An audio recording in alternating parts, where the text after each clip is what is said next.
He's the guy with the thinning hair, making things on YouTube from his chair. Sitting at his workbench, grin so white, he might be there naked, close your eyes. Buckman's Model Mania with plastic. I still really like that song. I don't know why. Sometime I will have to play the whole thing for everybody because it is spot on all the way across. So welcome everybody for part 2 of the Lego builds for tonight. And tonight we're going to be finishing up Hogwarts Castle. I have the rest of the castle over on a shelf. So once this is done, I'll bring it over because it's going to be transported in 2 pieces. It's just big enough that if I bring it up the stairs, it's going to end up getting dropped and explode. Boo, don't do that. Yeah. But no, in other news, I got the Death Star in today, and it looks like I have all the parts. All 3,600, or I don't know. No, what is it? Is it 10,000 pieces? That's too many pieces. Yeah, too many pieces. We have here tonight, we have Alec saying he's first. Tim saying he's second. Don is here. He says, howdy all. Jeff, a.k.a. Captain Charlemagne, is here. He says, I see a wild alien has arrived today. How you doing, Alec? Also, hiya, Buck, and everyone in chat. How are you this evening? I am fantastic, as always. That is great to hear. Yeah. Donnie's here. Donnie said, who brought the popcorn for the second feature and the drinks? I thought Donnie was supposed to bring that. Yeah, Donnie, I thought you were getting some dew. Alex says, I'm not an alien and I'm okay. Don says, none for you, light boy. Hey, that's not nice, Woody. Alex eating some country fried chicken steak, I guess. And a ton of garlic bread. Country fried chicken steak? Do you mean country fried steak? That, yes, Donnie. Yeah, see, that's something I never really had. It's not really, I mean, you can get it here in Canada, but it's just not, I guess, as popular. I've never really had it. It's just like a chicken, like a fried chicken coating on a steak. Isn't that what it is? Yeah, pretty much. But there's usually gravy as well. Sausage gravy, and that is what makes it really unhealthy and so good. Yeah. The same kind of gravy you do for biscuits and gravy, right? Exactly. Yeah. Okay. Yes, it's me again, Donnie. I'm looking at this and I'm like, really? The first thing I start, I'm not seeing a piece. I'm not going to say it. I'm missing a piece. And I did see Donnie's comment, and I will respond, even though you didn't read it. And yes, Donnie, I counted all 10,000 pieces. Either that, or I just counted the bags. Donnie says I don't share the dew. And Stephen Haynes is here. He says, hey, Buck and Ken. Hey, Stephen.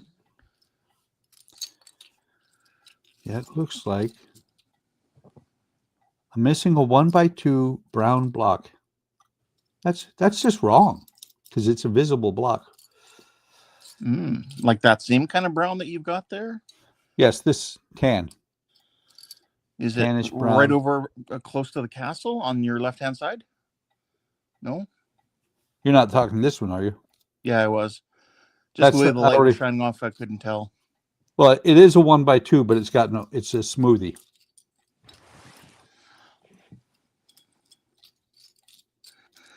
Let's see here. What am I missing? So John Paul is here. So, hey, John. Hey, John. Welcome. Alex asking, got lights, Buck? I do, but I'm not going to mess with them until eventually I will install all the lights on the things that are coming. And there's a ton of them. Matter of fact, it was 5 separate bags. So when I went through and counted, the Death Star ended up in 5 Fan Home D'Agostini boxes, and they were all packed to the gills. Okay, I'm not finding that one, so let's see what I have in the magic parts boxes. The spare parts. Trent is here, and so is Jody. Hey, welcome, gentlemen. So I don't see it there. And I forget the name of it. The one from Lord of the Rings, Rivendell. That's going to be moving upstairs as well. And I may do a video of putting lights into that thing. Okay. Maybe something along the lines of what I did on Sunday, doing the Hogwarts banner for Slytherin. Right.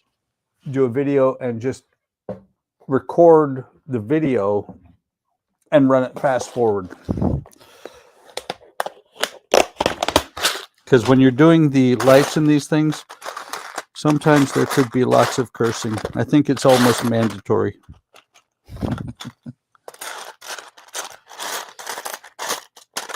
Donnie says, I think I'm going to save up for the Fago Falcon.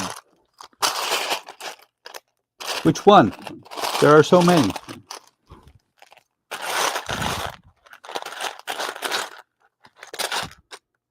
You know what?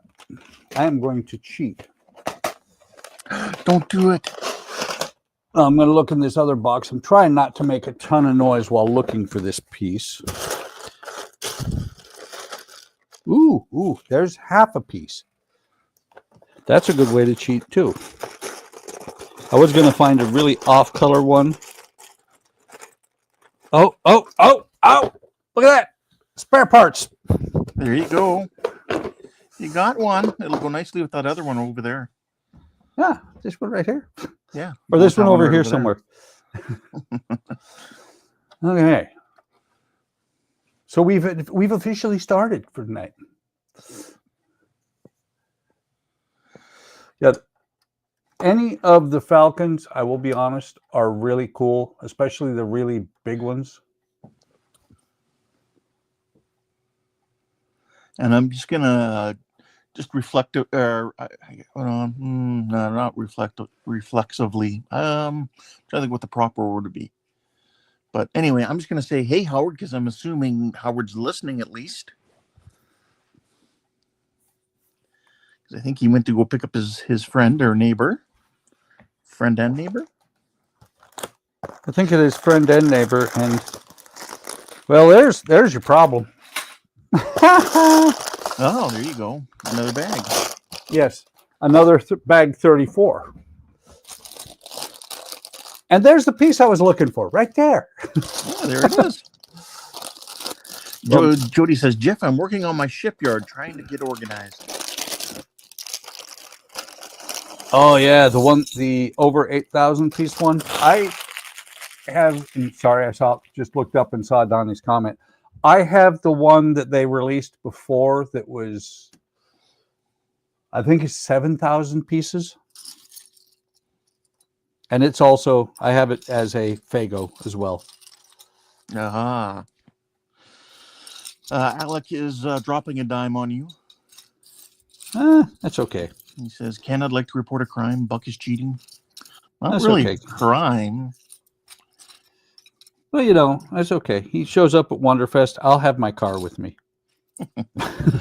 So yeah, Donnie says about the 8,000 pieces. Jeff says, I see I've been working on 1700 SMS Rune, a World War I armored cruiser. My shipyard is a mess. Wood, resin, and very colorful languages abound. Yes. It's all about the colorful metaphors. Oh, wait, wrong franchise. Jody says, I added a paint rack on the shelf, so I must rearrange everything and clean up. I've actually been really good since I moved in here, since I switched rooms. I will clean up about once a week, sometimes twice a week. Okay. That's decent. That's one of these things I kind of have to, because I've constantly, with the number of videos I'm still putting out, I constantly have to swap things off the desk. That'll do it. All right, if everyone's ready, I'm going to start on some trivia tonight. I was born ready, sir. All right, then. All right. Tonight's first category is Canadian music. Canadian music. Question number 1. Who wore sunglasses at night? Who wore sunglasses at night? That's easy. That was Donnie. Was it?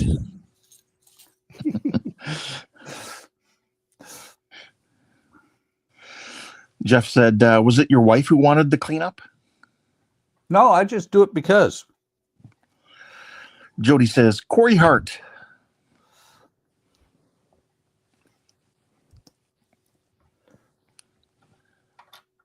I wear my sunglasses at night. Oh, sorry.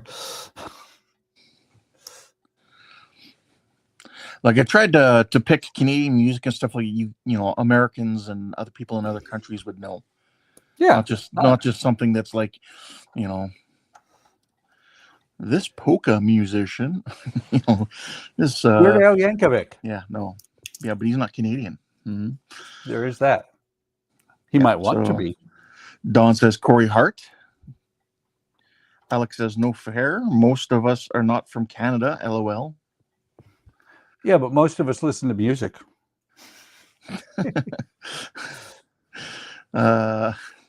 Jeff says Dracula. Jody says Dracula wasn't Canadian.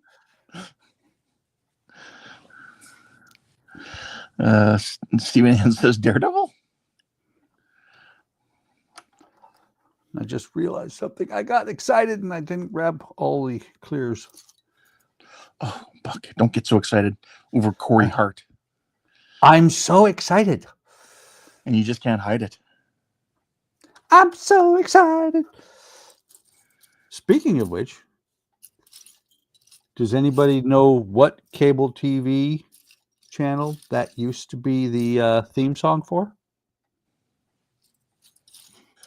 Donnie says, did I miss a question? You did, Donnie. The question was, who wore sunglasses at night? The topic is Canadian music. It was that Canadian guy. Donnie says, I had to wash my hands. Jody says, say Corey Hart, Donnie.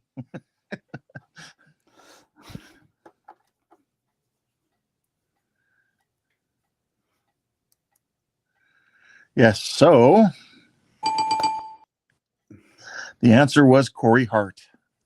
I thought it was say Corey Hart. Nope, just Corey Hart. Oh.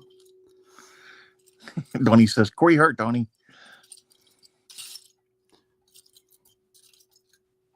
And the random bit of trivia I threw out there was Showtime. Back in the 80s. Yeah.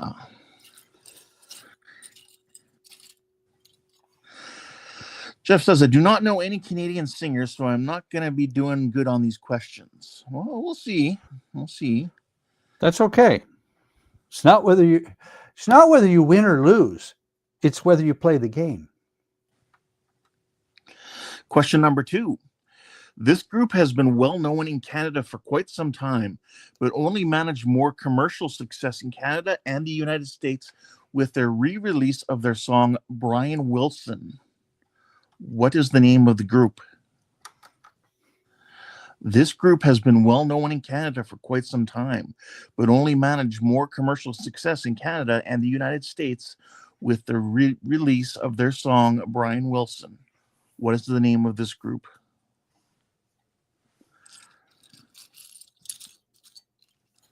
That one I has no clue. Jody says, everyone should check out Matthew Good Band. Yeah, they should. Jody says, Bare Naked Buck. Mary's here. Hey, Mary. Mary says, Hi, bare Mary. naked ladies. Jeez, we have like the one woman on the stream. She jumps in here and just yells out, bare naked ladies. What's As going she on with that? does. Nothing. I think that's all. That's just the way she is.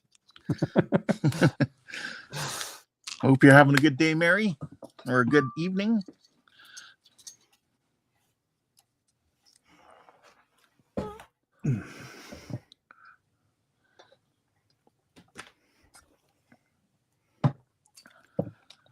And Andrea has purchased many Fagos for me because my birthday's coming up. Ooh, nice. Well, the Starship Enterprise is on its way to a docking port near me. The D? Yes. Okay. Captain Charlene says, bare naked ladies. Yes, this Canadian band also sang the song, the theme song for Big Bang Theory.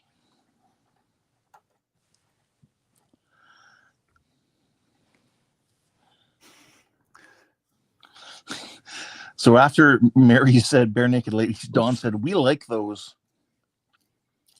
To which Jody said, the band or the ladies, Dawn? Yes. The answer is yes. Alex said, I only know Justin Bieber as a Canadian singer. I'm going to do terrible here unless I parrot someone little squawk. Dawn says, ladies. Jody says, you guys can copy my answer.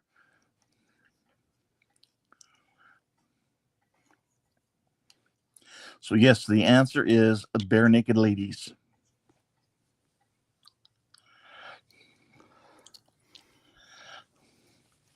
Okay. I did not know they were Canadian, but man, Yeah. I've loved them for a long time.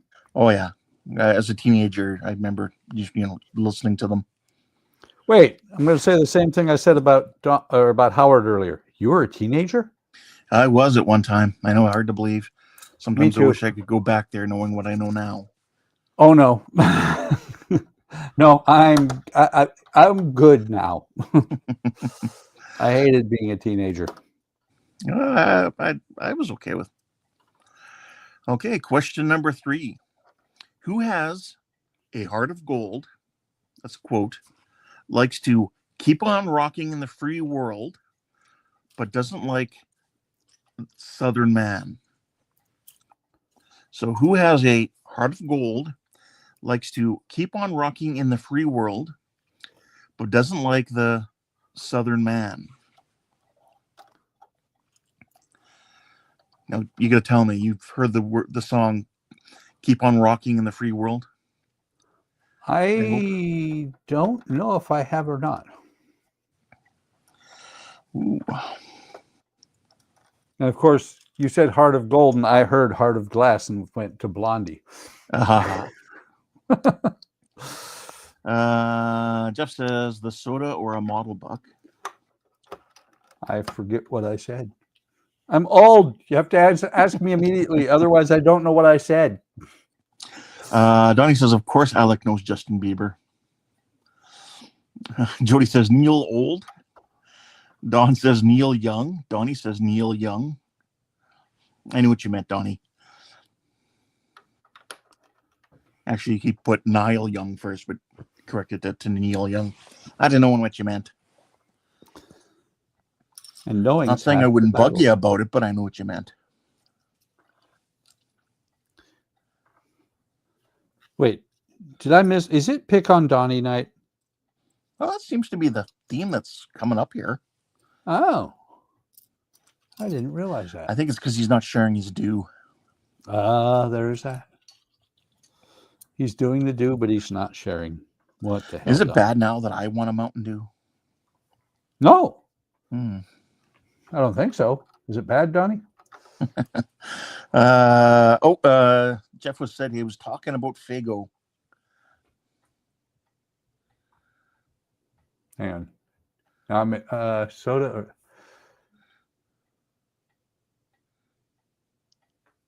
Or... Now I'm really lost. Donnie says, I would expect nothing less, Ken. Said, come on over, Ken, I have more.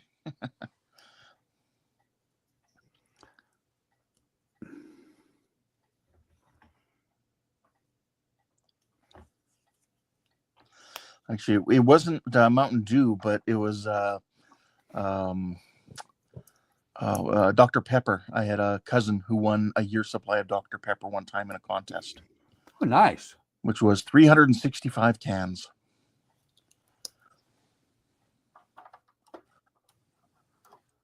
No, Donnie is not you, Alec. Donnie is Donnie.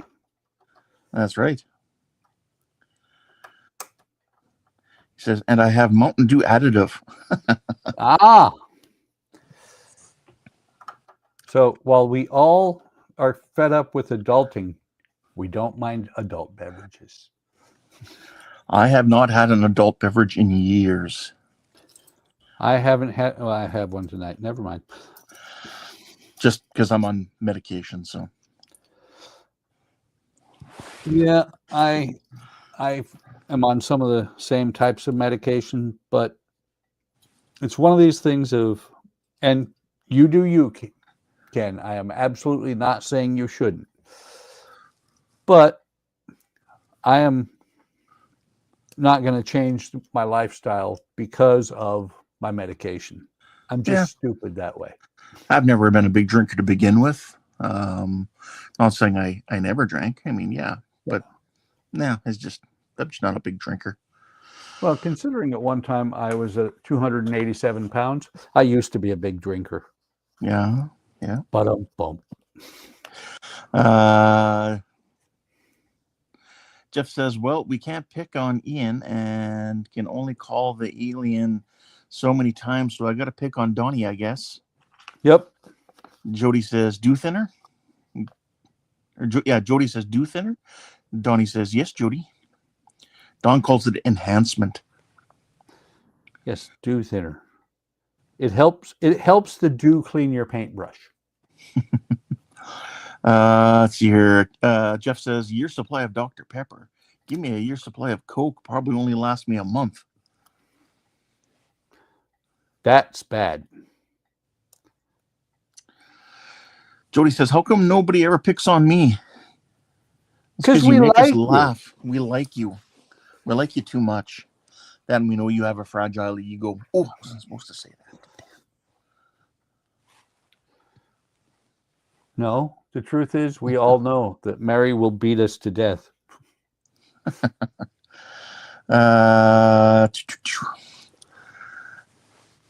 Let's see. Alex says, I only enjoy adult drinks when the part of said drink has been cooked away and it's served on food or to cook food. In other words, he doesn't enjoy adult drinks. Yeah. Beverages.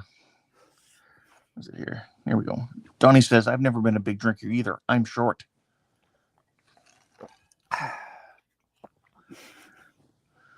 And Don replies to Jody's thing of how come nobody ever picks on Jody is because you don't crave attention, Jody. Actually, the exact opposite.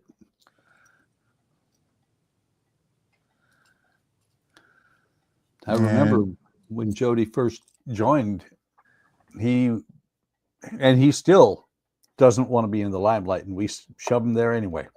Yes, because he's so amazing. Look at his art. Look at his models. Look at his sense of humor, his cool, crazy voices. I love the man. He's amazing. He is. To be honest, I am very proud that he calls me friend. I think he calls me friend. I hope he calls me a friend. Yeah, I would think he does. He sent you that cool HTM logo. You mean this one? Exactly. That still has a place on my desk. It lives there. Jody says, y'all don't like anybody else? Question mark. And then Jody says, yes, I crave attention. I'm just more subtle about it.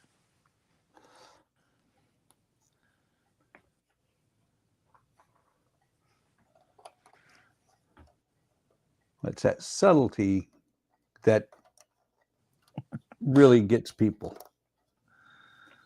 Jeff says nobody wants to get dive bombed by a parrot, Jody. It probably has all of our addresses.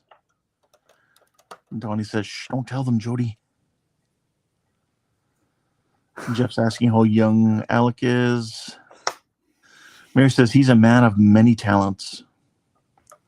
Don agrees. Donnie says, yes, he is. And he says, yes, friend, Buck is friend. Yes, friend, Buck is friend. Yay! So the answer was Neil Young. I thought it was an old guy. No, Neil Young. Question 4. This musician has been playing hit music since 1976 and has continued to produce up until today. He really liked The Summer of '69, and if you miss him so bad, it cuts like a knife. Mm-hmm. He's gonna run to you. Who is it? This musician has been playing hit music since 1976 and has continued to produce up until today. He really liked The Summer of '69, and if you miss him so bad, it cuts like a knife. He's gonna run to you. Who is he? My wife one time got mad at me because I played one of his CDs, but I played it at the right volume. The name of it was Waking Up the Neighbors. There you go. Dawn says Bryan Adams. Donnie says Bryan Adams. Mary says Bryan Adams. Judy says Brian the Loser Adams. Jeff says, wow, only 1 year younger than me. Thought you were older, Alec. Oh, Alec's going to go off on his own and say James Blunt. Okay. Not jumping with the, 1, 2, 3, basically 4 other people who's saying Bryan Adams. I said Bryan Adams, but in a different way. So you saying Bryan Adams too? Yeah. Donnie says, I used to work with a guy named Bryan Adams. He wasn't so popular, though. Yeah, I said Bryan Adams through naming one of his CDs. Oh, there you go. You're progressing pretty quick there, Buck. Uh-huh. Well, that's the thing, is building upper areas is quick. It's these little areas down below that take 4,302 little one by ones. Those are the ones that take a long time. So the answer is Bryan Adams. Wait for it. Back up. What did I do? Jody says he said he'll never come back to Sudbury because he got booed and littered. Wow. I missed a spot right here, way back in step 267. And what step are you on now? Like 270 something. Ooh, that's no good. Let's see. Let's go back. Where was it? There it is. 272. Captain Charlemagne said Bryan Adams, since it's the popular answer. Jody said he only came back a couple of years ago after like 30 years. Yeah, so it was Bryan Adams. Wait, it wasn't Adam Bryant? Nope, was not. Not at all. Yeah. All right, the final question in Canadian music. This francophone Canadian has made it into the big time in both French popular music and English popular scene. Considered one of the few international divas who sang My Heart Will Go On from the Titanic movie soundtrack.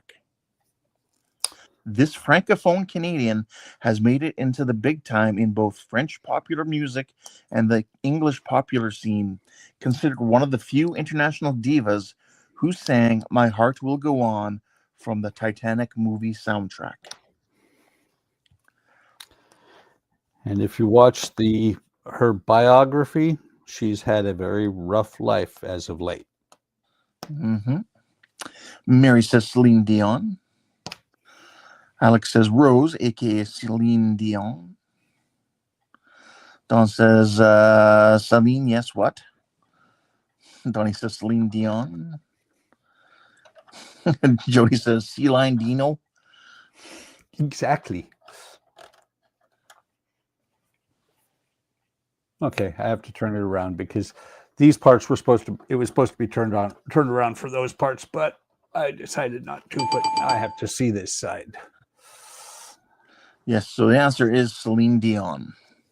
You know, there was a Canadian singer that I was hoping you were going to throw in there, but you didn't. Shania Twain? No. Oh, okay. Gordon Lightfoot. Yes. But thought about it. I thought about looking up something about, the wreck of Edmund Fitzgerald or something, or, and one of these other songs. That's why I was thinking that one.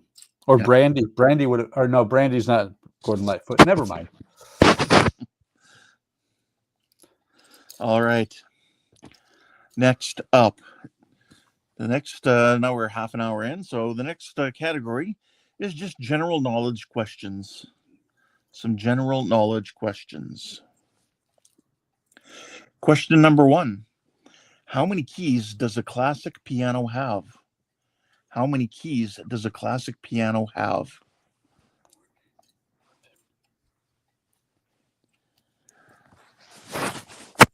I think I know, but I'll wait and see what. Jody said that guy drove so slow. Jeff said, never liked the movie Titanic, mainly because I got shit from a bunch of classmates when I was in school because I did not cry when the guy died. The scene was not even sad. And it's a movie? Don says 88. Miles per hour. 88. Miles per hour. Timothy Crispins says 88. Donnie says 88. I agree with all those guys. Do you know? Uh-huh.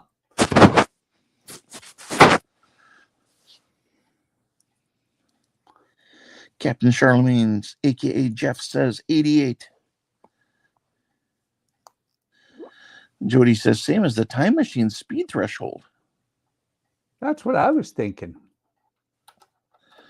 But see, now you guys aren't thinking of when you close the cover on the over the keys, piano keys. What do you use to lock it in place?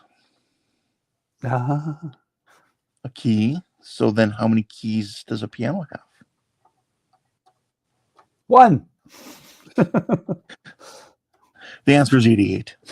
Ebony and ivory. Sorry.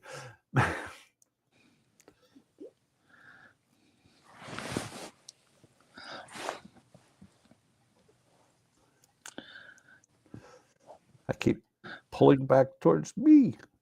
Do you ever notice that your arms tend to be attached to your body, so you can kind of pull things back towards you? I noticed that a lot.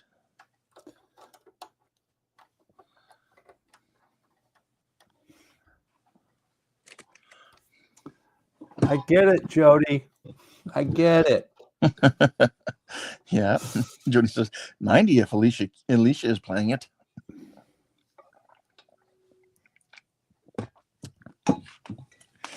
And see, it's that sense of humor, Jody. We like that. That's one of the things we like about Jody. I like you, Sully. I'll kill you last. Sully, remember when I told you I'd kill you last? Yeah, man. Hey, you said that, man. I lied. What happened to Sully? I let him go. Some of the most quotable lines in any movie. Yeah. I was a Green Beret. I eat Green Berets for breakfast. And did you notice that Arnold can do body work by rolling a car over? Yes, because it was a lot more fixed after that. It was pristine after he rolled it back on its feet. All right. Under general knowledge, question 2. Hey, Gordon. Oh, Gordon's here. Hey, Gordon. Yep, just popped in. General knowledge is the question here. Question number 2. What is the name for the area directly above an earthquake's focal point? What is the name for the area directly above an earthquake's focal point? Would it be if the gas lines break? Is it shake and bake?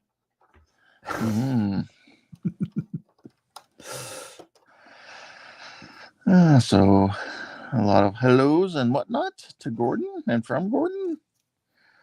Jody says, Alex says epicenter. Don says epicenter.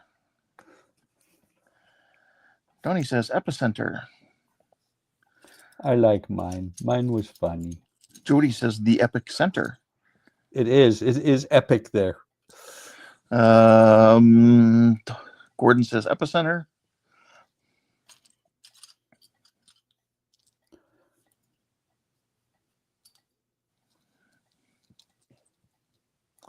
I have to say, having lived a good portion of my life in earthquake country, there was one earthquake.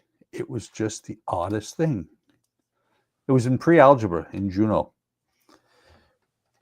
And it was far enough away that it didn't shake.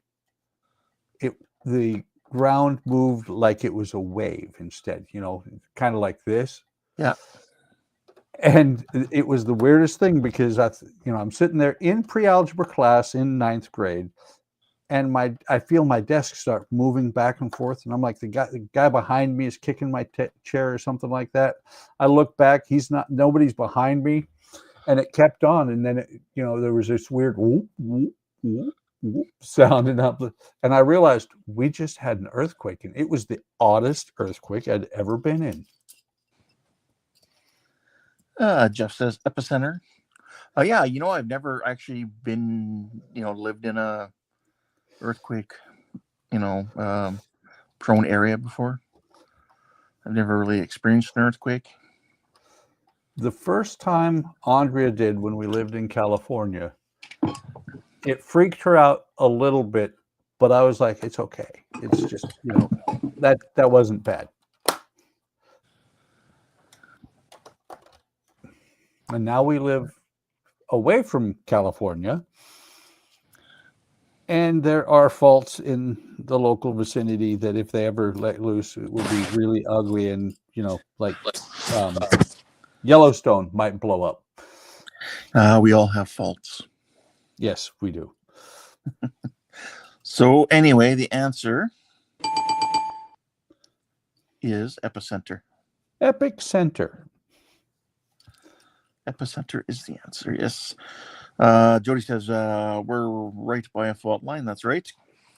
And you guys feel the earth move from the mine as well, I do believe.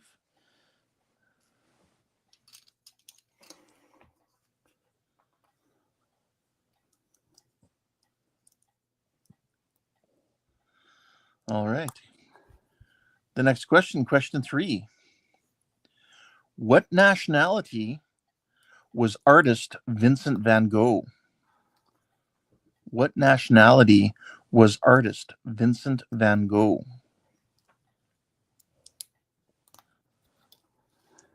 Jody says, we get little ones frequently and larger ones occasionally.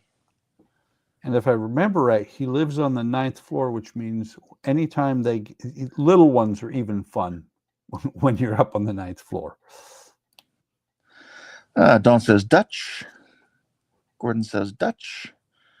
Jody says Dutch. I was going to say French. I'll be honest. I was wrong.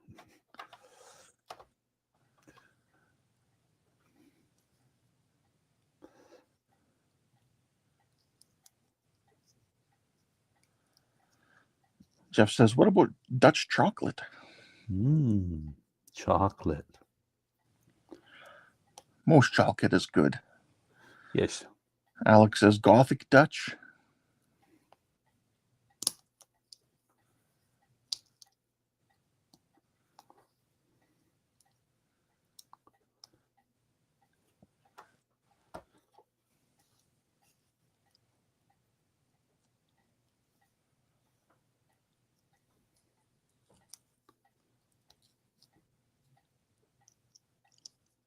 So you got a lot of little windows there, I see. Now, this is actually, I think, for the tower. But yeah, little windows right along here. Yeah, I see. Yeah, you also have more just sitting there waiting to be used. Oh, these windows. Okay. Yeah. Those are big windows, comparatively speaking. Yeah, true. Bigger. Well, they're larger windows. Big enough for a car to drive through. Yeah. Because we've seen that car that's stuck in the tree. Yeah, the Whomping Willow. Yeah. It is kind of strange how the scale on this tends to change depending on what part of the building you're School. in. Yeah. That's kind of cool. Gordon says, know someone called Vincent, and he's Dutch. Coincidence? I think not. Starry, starry night.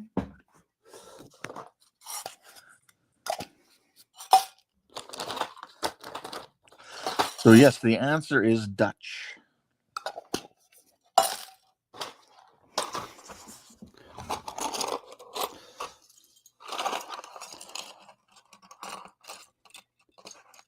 Cool. Window panes.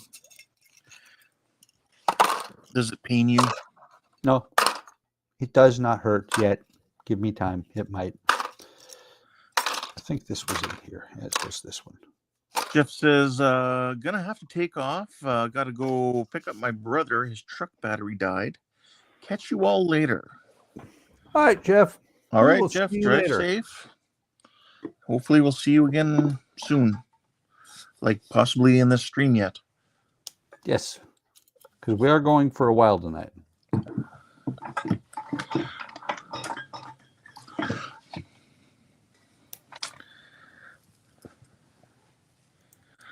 And Alex says he's going to take off temporarily. His phone is dying.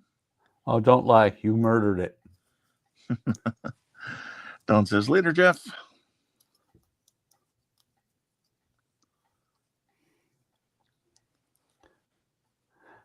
It's good to know that Alec is taking after Howard, however. Howard tends to be on his phone until it dies, whether he's streaming or just on the phone. And then after it, right when it's about to die, he plugs it in and it doesn't charge. And so it does die. Alex says, see you when I get home.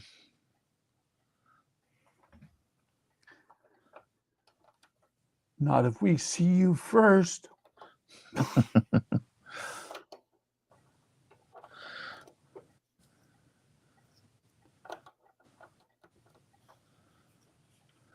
All right, question number 4. In general knowledge.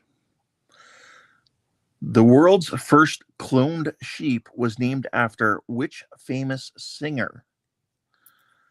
The world's first cloned sheep was named after which famous singer? I did not know that. Based on the cloned sheep, I think I know the name. Like I said, I did not know that. Don says Dolly Parton. That's what I'm thinking. That's what I was thinking. Well, stop it. Stop thinking. Okay, sorry. Donnie says Dolly Parton. Steven says Dolly Parton. Gordon says Dolly Parton. Jody says Polly Darton. Yeah.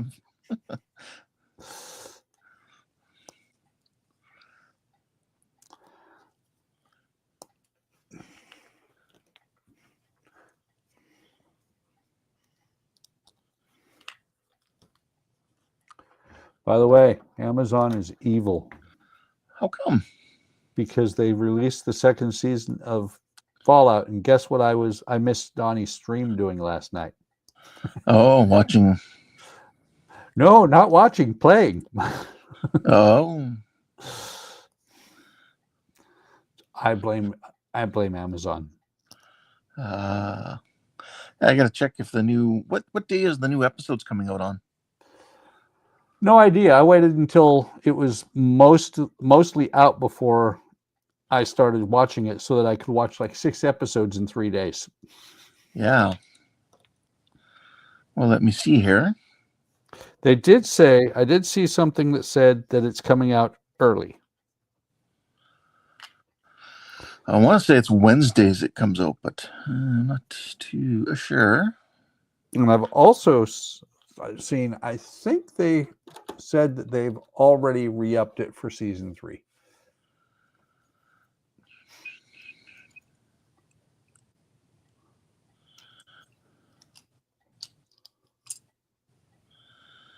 I'm just looking.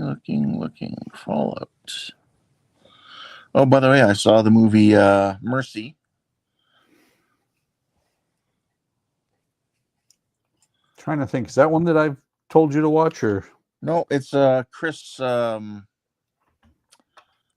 his name there? There's a second here. Fallout. Wednesdays. There's when the episodes come out.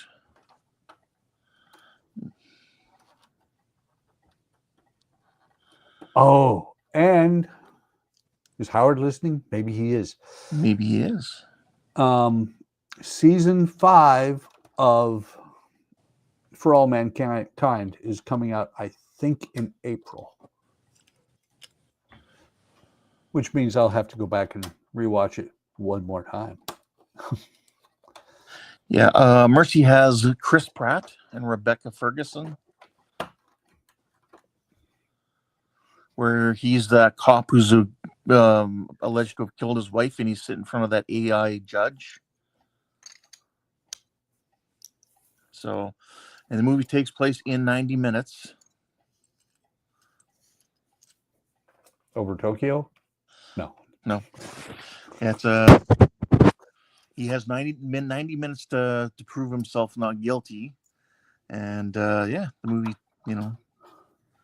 takes place for just over that amount of time. Sounds interesting. Mm-hmm. It's in the near future, so yeah. Near future. Next week?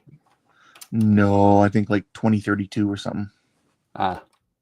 Which, if you really think about it, us saying, the near future, not 2032, and you're like, oh my God, I'm getting old. Because that's not that far away.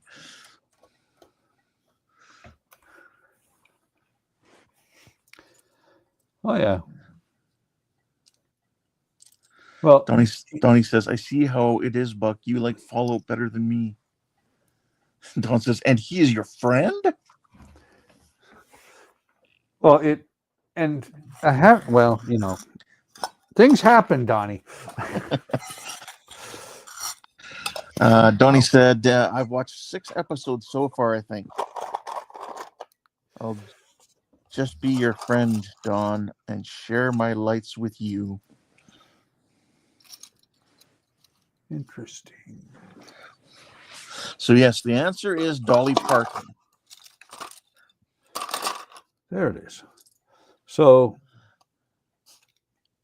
interesting thing has recently occurred to me. This, you mentioned how you realize you're getting old. Yep. It really hit me that I'm getting old when somebody I used to work with, or somebody that I know has retired from the Air Force. And I knew them when they first came in. Yikes. Yeah. Like I was retired when they first came in. Yeah. Really? Why?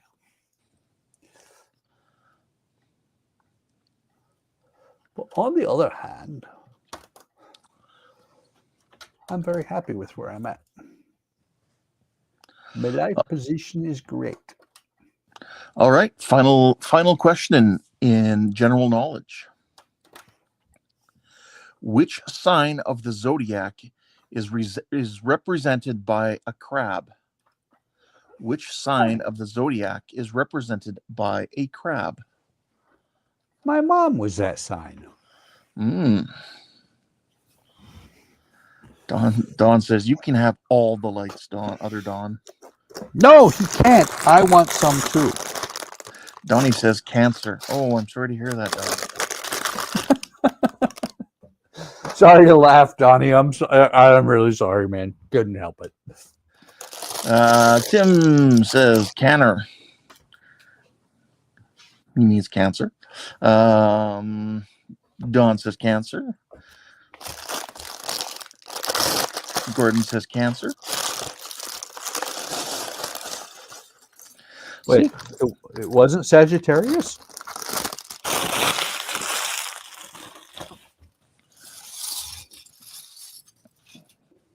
So many little pieces. See, this category was much easier, wasn't it, everybody, than Canadian music? It was. I think for a lot of you guys, like the Canadian music was hard, but you guys did pretty good. Like I tried to keep them pretty easy. To be honest, I like when you do things about Canada because they're things that I don't know.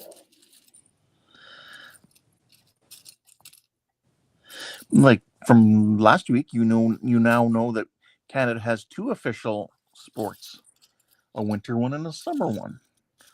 The winter one, of course, being hockey, and the summer one being horseshoes. No, I'm just kidding. It's not horseshoes. Wasn't it curling?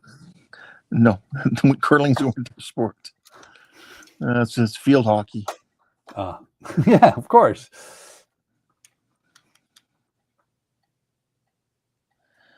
Yes, Donnie's right.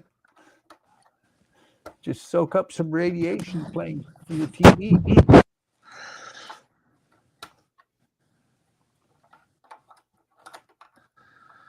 Donnie says, "You want some lights, Buck? You'll just have to soak some light up from the TV by playing Fallout." Yep.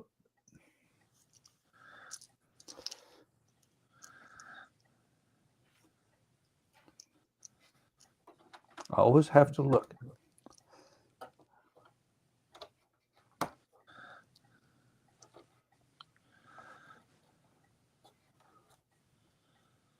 I do find it funny that the Death Star in the Fago is in 2 books, and the Lego has 6 books.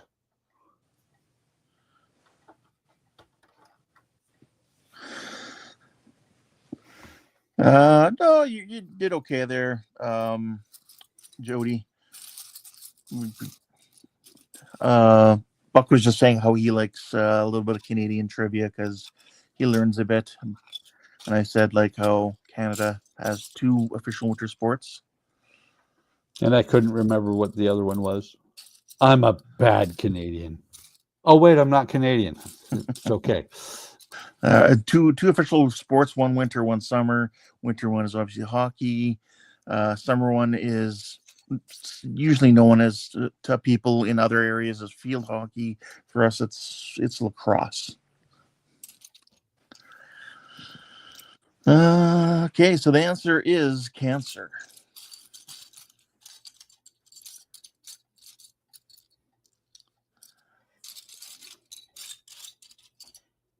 The question was, how do you get rid of your worst enemy?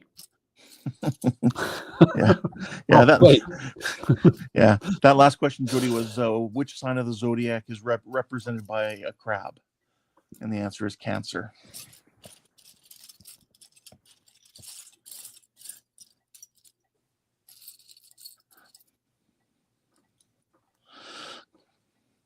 Okay, the next category, I won't start for a few minutes, but the category is the 80s.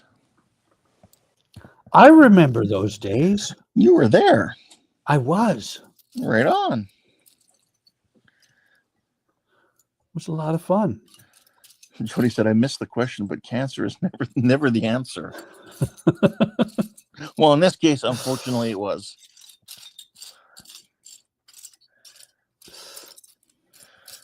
Donnie said, I've been there. Jody says, unless that's the question. True. Donnie was in the 80s too? Wow. Jody's, I've been there. The 80s. I lived it, man. Marty McFly was there too. For some of it. And for some of it, he was in the 50s. There is that.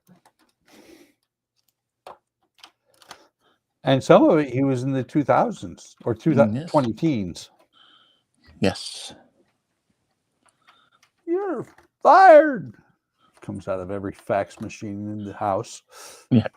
Yes, because they thought we would all have fax machines all over the house. Yes. And we don't have fax machines at all now. They're pretty rare. They're pretty rare. Yep.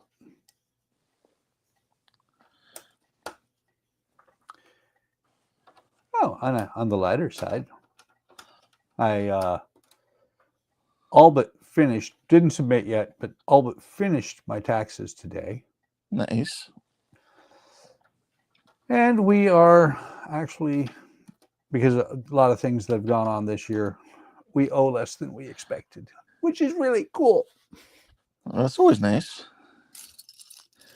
Well, what's even better is that I roughed out my taxes before I retired, well before I even opted to retire, and said, that's kind of cool. I go from a whole lot of taxes to not so much. Matter of fact, my income tax for next year will be less than one paycheck was this year. Nice. Yeah. You know, something about retirement income being taxed a little bit different.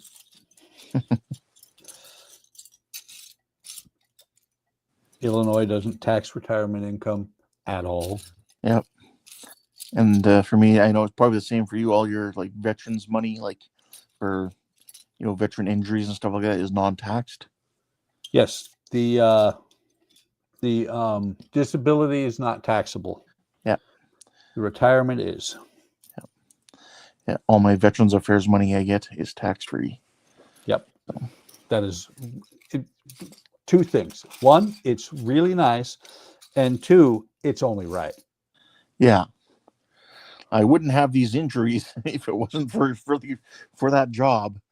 Yeah, you broke me. You put me there in that situation. Yep. And I really didn't have an option to say no. Sure you did. You could go to jail. Yeah.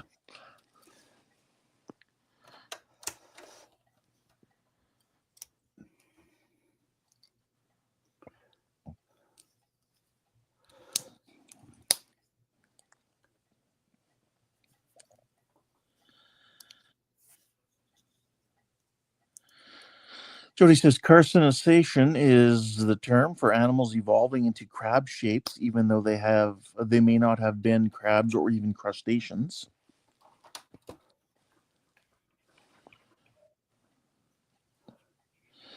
All right, let's move on to the questions about the 80s. Question number 1, which 80s band is known for hits like Should I Stay or Should I Go? Which 80s band is known for hits like Should I Stay or Should I Go? Should I stay or should I go?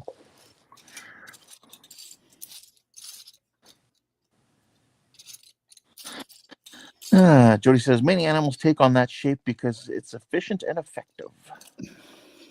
Jody says, the Clash, and Dawn says, the Clash.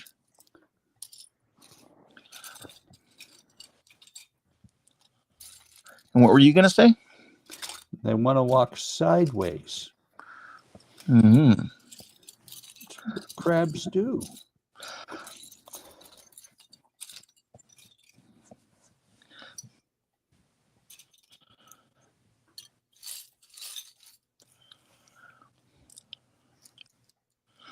I was watching on YouTube a guy like doing I think it was a 7-day survival challenge on a desert island, and at night there all the crabs would come in, all these, like, they're tiny crabs, but like he turns on his light there and starts recording again, and where he's trying to sleep under its little shelter he built is just crawling with crabs everywhere.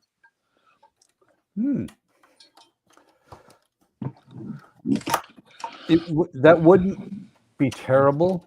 It would freak you out, but it wouldn't be terrible. Yeah. Jody says Christmas Island. I'm trying to remember what I think it was the Wooded Beardsman was doing that challenge. He's a Canadian. Hmm.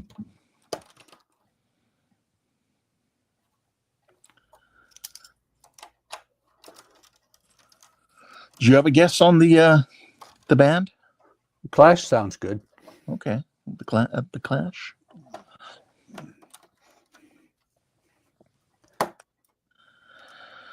Jody says that's the crab place, Christmas Island.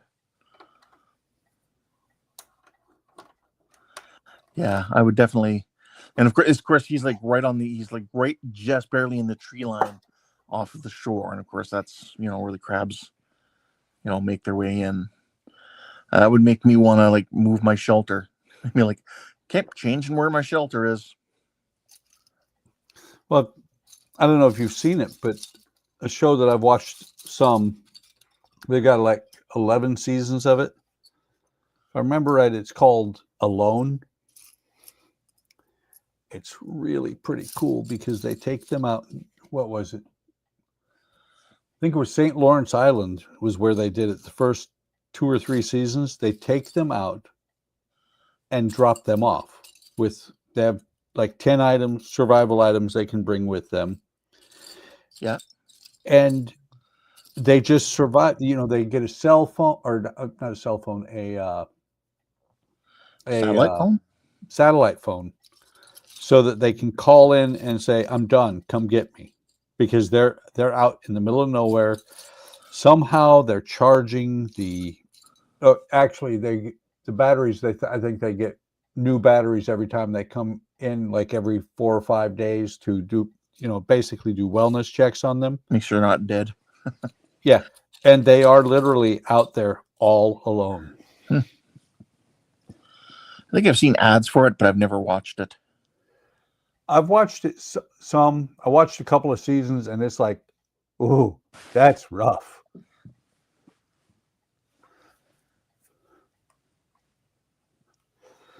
Because and they did, like I said, they did 2 or 3 seasons.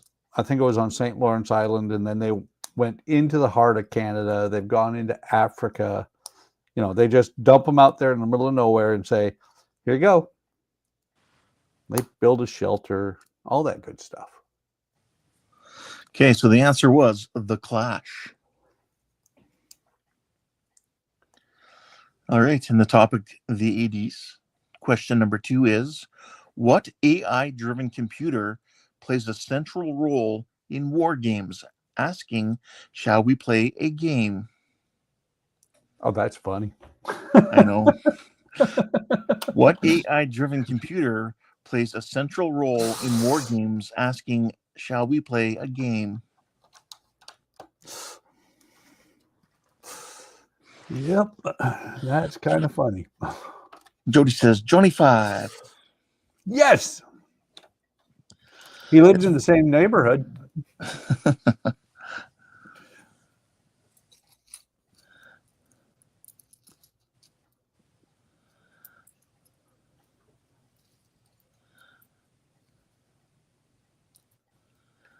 Because that goes back to Keith's stream, if you were there for that.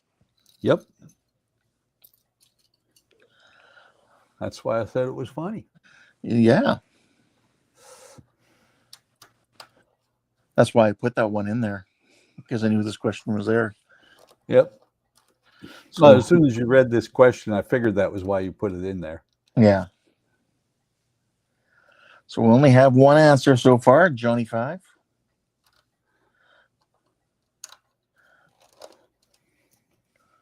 Would you like to play a game? How about tic-tac-toe? No, I want to play global thermal nuclear war. Yep. Jody says, fine, Hal. I'm sorry, Dave. I can't do that. Perhaps it was Joshua.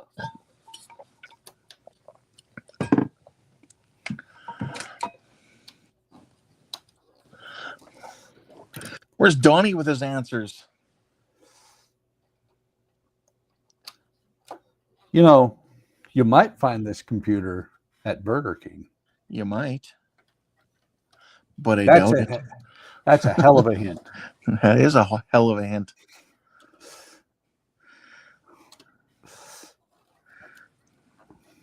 Jody says, what movie?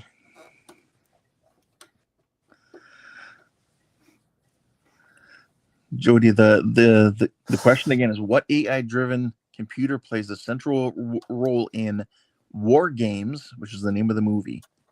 Asking, what shall we play a game? Donnie says, WOPR. Don says, yep, you were right. Donnie says, sorry, working on some zombies. Are they going to eat your neighbors? Zombies. Hey. Oh, sorry. Sorry, man. I slipped up. Yeah, so Donnie was correct with Whopper. I was sure that somebody was going to come up with it when I threw out the Burger King reference. True. Other than Donnie, being dragged over forcibly away from his zombies. Run away! Run away! Of course, on the other hand, Alec would not get it because he doesn't watch movies. And he's on his way home right now. There is. Remember, his phone was dying. Oh yeah. Well, he should just hook it up to his bike. Did he get a new bike this week? I don't know if he got it yet or not. Okay. All right. Next question. In the 80s, on December 6th, 1884, an obelisk that stands in America's capital was completed, becoming the world's tallest structure at the time. Which U.S. president does it commemorate? On December 6th, 1884, an obelisk that stands in America's capital was completed, becoming the world's tallest structure at the time. Which U.S. president does it commemorate? Huh, you guys thought it was all going to be 1980s. Well, I'm glad nobody said Calvin Coolidge. Donnie says Washington. Don says Washington.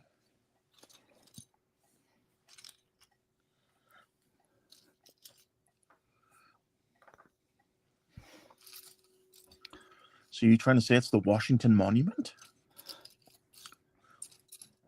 Which, from Arlington, the pool area of, I don't even remember what the name of the hotel was that I stayed in. But when you look at it at night from the pool area of the hotel I was in, which was like on the 11th floor, I think it was, looked like a really tall Ku Klux Klan member. Ooh. Okay. Yeah.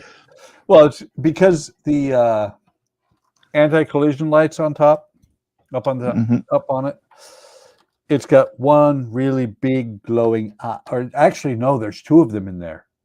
There's two eyes that are glowing. It's just, to me, it was like, looks like a tall, really big Ku Klux Klan member.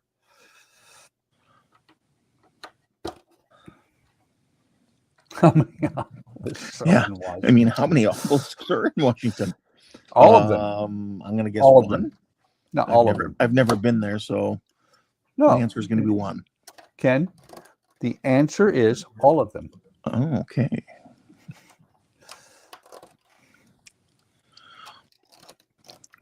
So you mean there's none left in Egypt? Oh no, I mean that's the all of them in the United States are there. Oh, okay. At least all of them that I know about.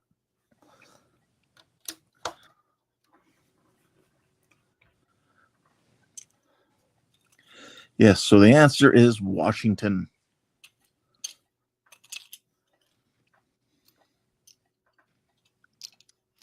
I did not go up in it because I wasn't sitting there for 6 hours to go up in the monument. Oh, come on. I saw a Spider-Man movie where they went up in there and they just went up straight up in there. There was no waiting or nothing. They lied. Oh, Well, they were actors.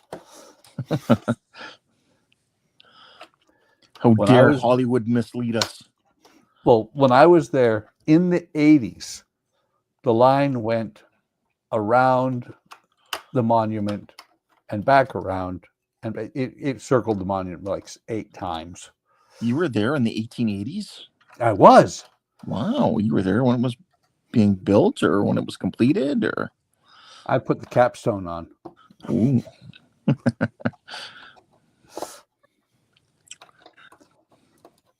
You're just flying through those pieces. I am. I'm looking now because I shouldn't have this one. Just looking to make sure. Okay, somehow I just dragged it over. Yeah, when the pieces are decent size and you can identify where they came from or where they're going, it's a lot easier.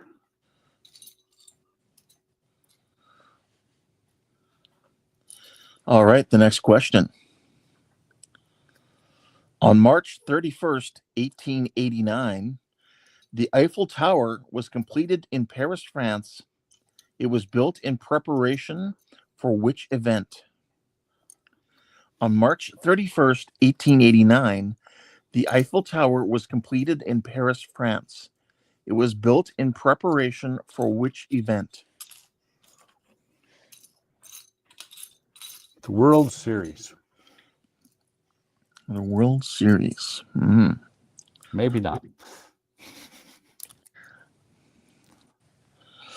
Tim says World's Fair. Don says World's Fair. Buck says World's Fair. Buck says World's Fair.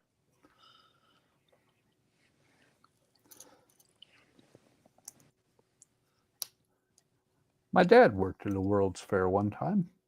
Did he now? Yes, he did.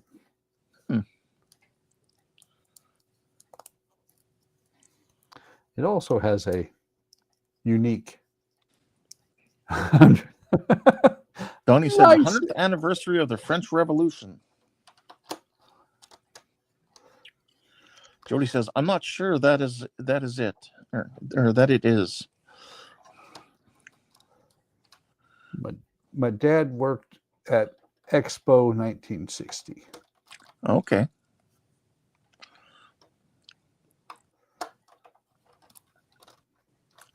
Which is where they built the Space Needle. Which was just in a movie recently. You've seen it? Where things go horribly wrong. Yes, they do. Have you seen that movie? I just saw it was one of those things where you get to see the first 10 minutes of the movie. Oh. So, to be honest, that is the best part of the movie. That little bastard in that movie. Yeah. Thought he got lucky.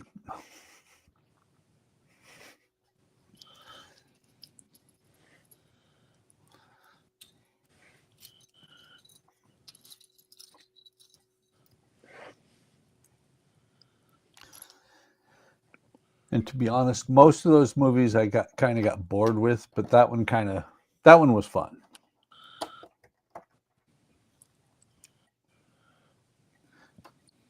And it was also, I forget his name.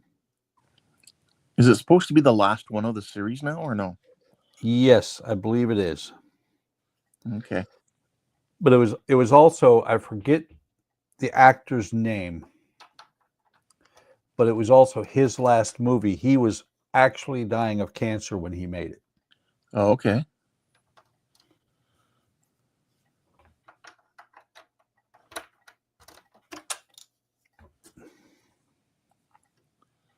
So yes, the answer was the World's Fair. Yep.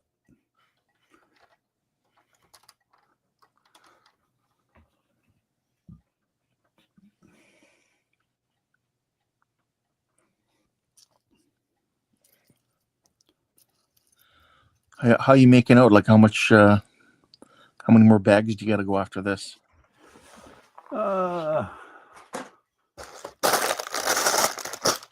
2. Oh, it's not bad. Nope.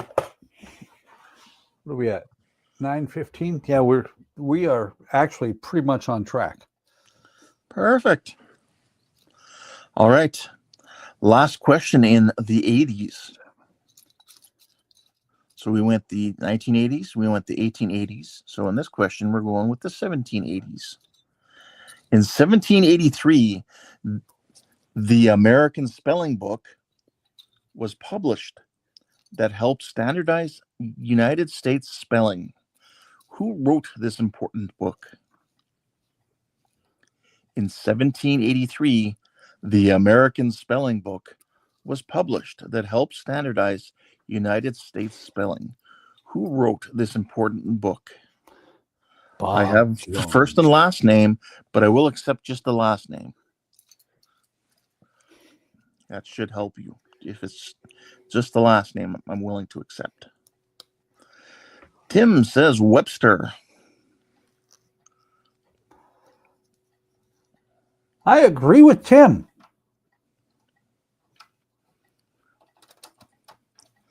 Donnie says Noah Webster.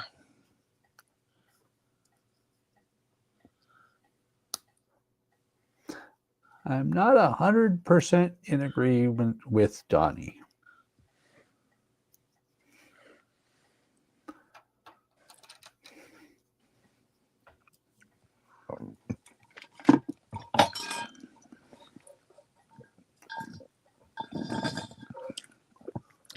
Don says dictionary. Yes, it was Mr. Dictionary. Bob Dictionary. Yep. This is Bob.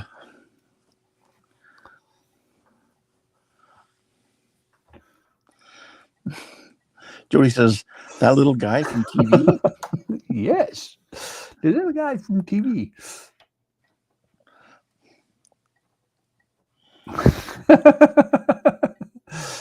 Well, fine, Donnie. Yeah, Donnie says, I don't care if you agree, Buck. Ken asked the question. Well, I agree with the last name. I disagree with the first name. I think it was Merriam-Webster.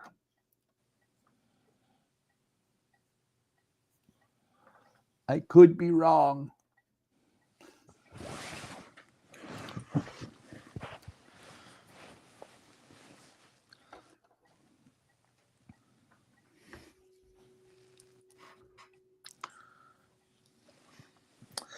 So, yes, the answer.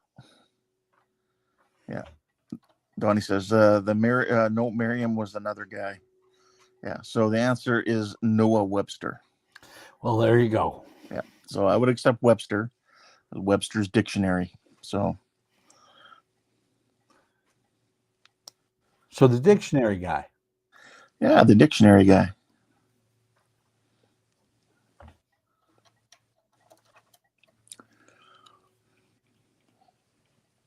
You gave it away when you said it was the 1780s. Yep. That's what you gave it away. Well, I wanted to make it different this time. It's like I always do with like 1980s stuff, or like us. So it was like, okay, we'll do 2 1980s, 2 1880s, and 1 1780s. I was hoping for one from the 1680s. But I only have 5 questions for the 80s. 80s. Damn. Mm-hmm. I could have gone, 1980s, 1880s, 1780s, 1680s, 1580s. AD. Yeah. In the year 80, what Roman senator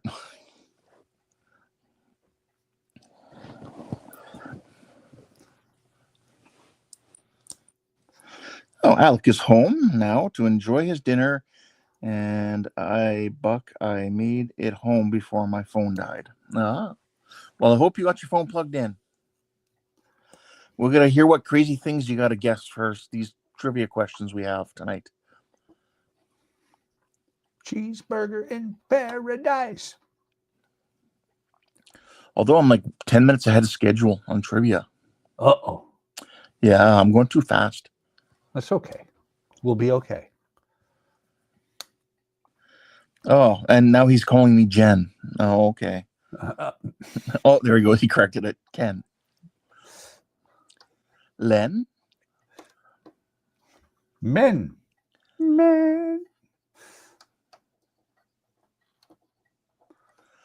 Actually, there was we were three friends growing up. There was Len, or Leonard, but he went by Len. And then there was me, Ken, and then we had another friend who'd occasionally hang out with us named Ben. Len, Ken, Ben. I remember Ben. Jen Kennings. I remember Ben, but most people won't. It was the Well, that's pretty grim. it was the second movie after Willard. That's another rat movie. Yep. Did you catch my reference about it being grim? No, I don't. Ben Grimm. Oh yeah. Okay. From the Fantastic Four. Don says, "Rip them up." Wait. Fantastic? Are you sure they were fantastic? Maybe they were just mediocre. Nope, they were fantastic. Okay.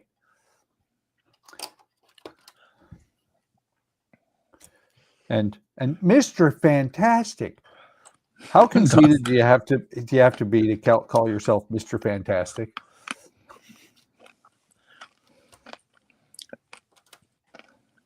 I don't think that's a nickname he thought up for himself. Donnie said, "You had three friends growing up? Man, you were popular." Well, I just had three of us that had names that were, sounded similar. And so I you had more hung than out. that. I had Dion, and I had who else do we have? We had Joey, and these were kind of the people that would play role-playing games. And then I had my other friends who weren't role-playing people. Wait, you had friends that weren't geeks? Yeah. Wow. Yeah, they were in Air Cadets with me. Like John and Ian and Tom and who else? Oh, I'm trying to remember this other guy's name. Shoot, sorry, I can't remember your name. His parents were old. His parents were in his 70s or in their 70s. Yeah, well, we were all teenagers. Of course, he had like much older brothers and sisters. It's just that his parents, in their late 50s, accidentally had another kid. Like, it was a moment of passion. Yeah. Because let's face it, people in their 50s still have sex. Yep. And in the 70s, not necessarily was either of them been fixed. Yep. Donnie says, "You were friends with Ian growing up? I didn't know Ian was from Canada." No, it's the Canadian Ian that I was friends with. Different guy altogether. Notice you correct that real fast. Oof, this thing's getting heavy. No, because the other Ian was always quick to remind us that he's from New York. Oh yeah. And that's why he does things, because New York. That's right.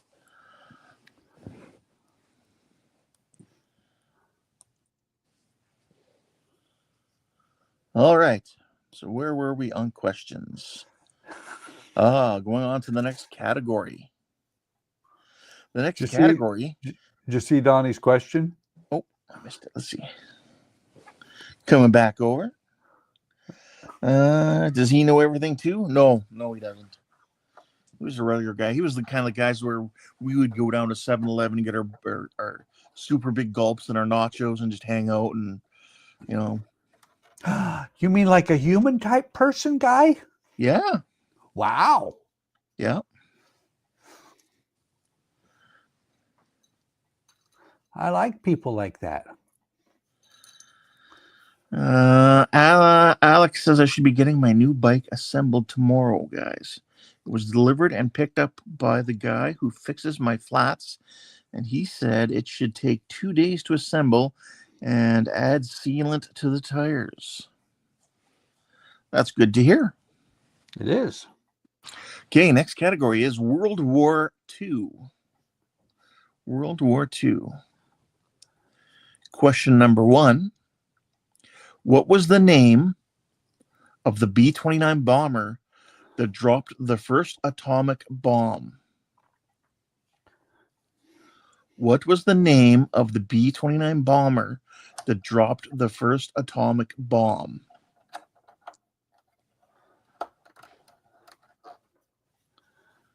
First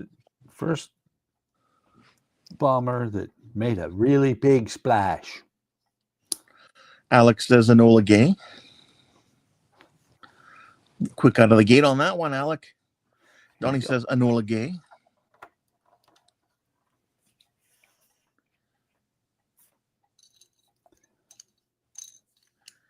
Don says effing autocorrect.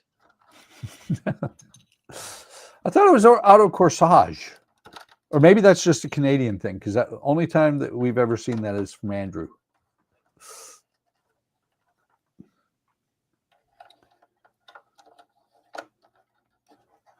I don't know if your research came up with the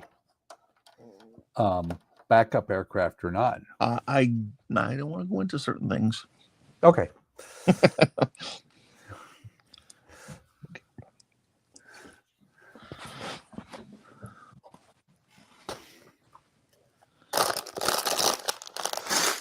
It should be 36. There's the 36. The 36. Oh, I see some purple ones in there. Yep.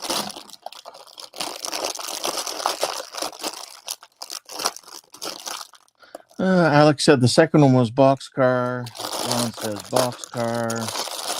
Donnie says no, it was boxcar.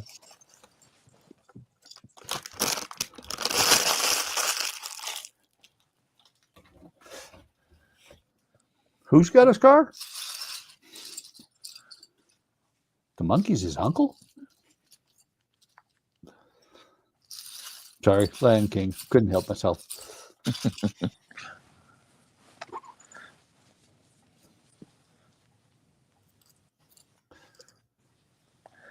I got to figure out how to do the sharing pictures thing. Sharing pictures?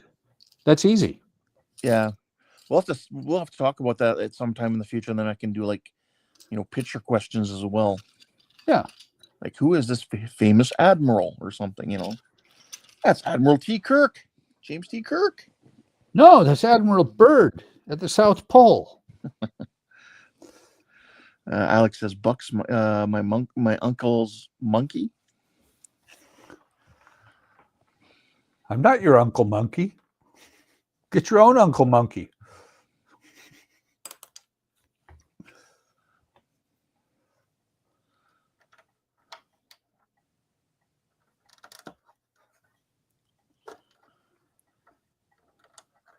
Is it bad? Well, it's not bad, I guess, per se. But I can tell that I've been heavy set for a while because I dropped one of these 1x1 pieces here. Yeah. And it started rolling up towards the edge of the table, and both my hands were actively engaged. So I just stuck my stomach out and caught it. I've seen, obviously this was a skinny, scrawny guy. On his model desk, he put gutters from around the top of your house to catch rainwater. Yeah. He just put a section of that. Oh.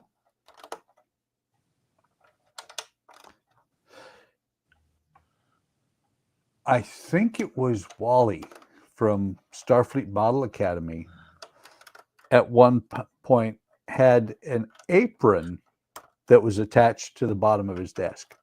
I've seen other people do that one as well.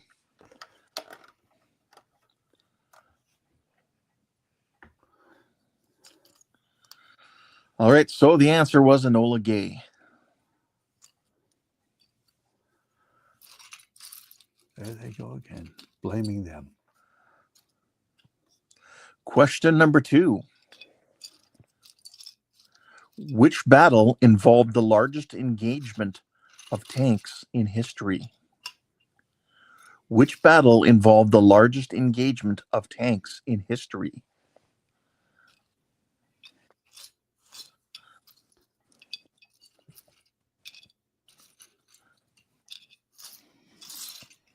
And resulted in the, what is it, Special K Pinch?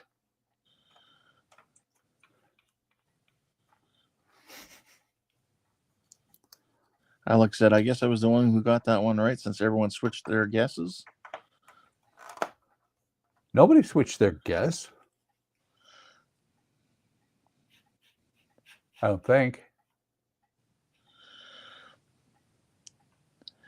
Alex says, I want to say the German invasion of the USSR.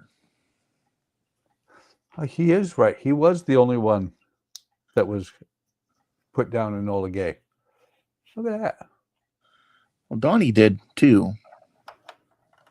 Did he? No, Donnie said, no, it was Boxcar. But look up higher. Ah, there it is. Okay. Never mind. Sorry, Donnie. I give you your credit back. So which battle, not which, invading the entire USSR thing, which battle involved the largest engagement of tanks in history?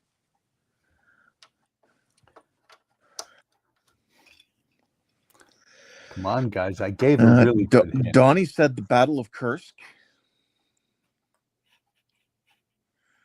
Don said, so did I before the alien.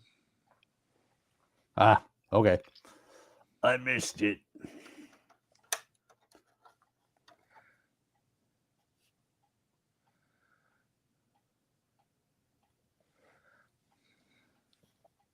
No, they did not switch their answer. Alec, when you came out with the second one being Boxcar, they corrected your spelling or misspelling, whichever the case may be.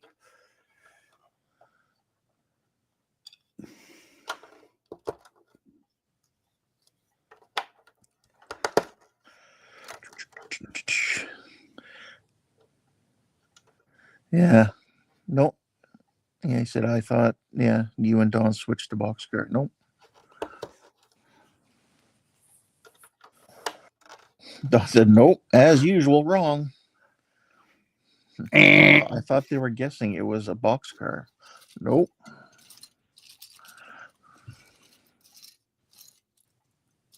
And you keep spelling it wrong.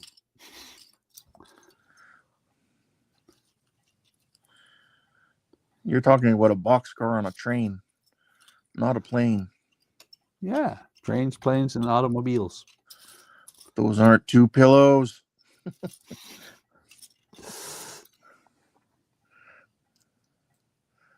Don says boxcar was the second plane.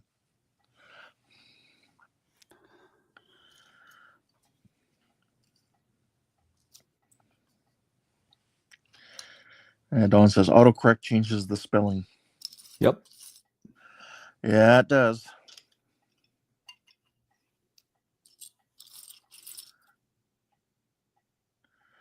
Damn you, autocorrect. Damn you, auto corsage. Yeah. It's funny sometimes reading those like ones on the internet where people are showing them look like the funniest. Yep. All right, well, being aircraft maintenance, what I get a kick out of is reading aircraft write-ups, corrective actions. Some of the best ones are like, there's enough dirt in the left wheel well to plant a garden. And the corrective action was garden planted.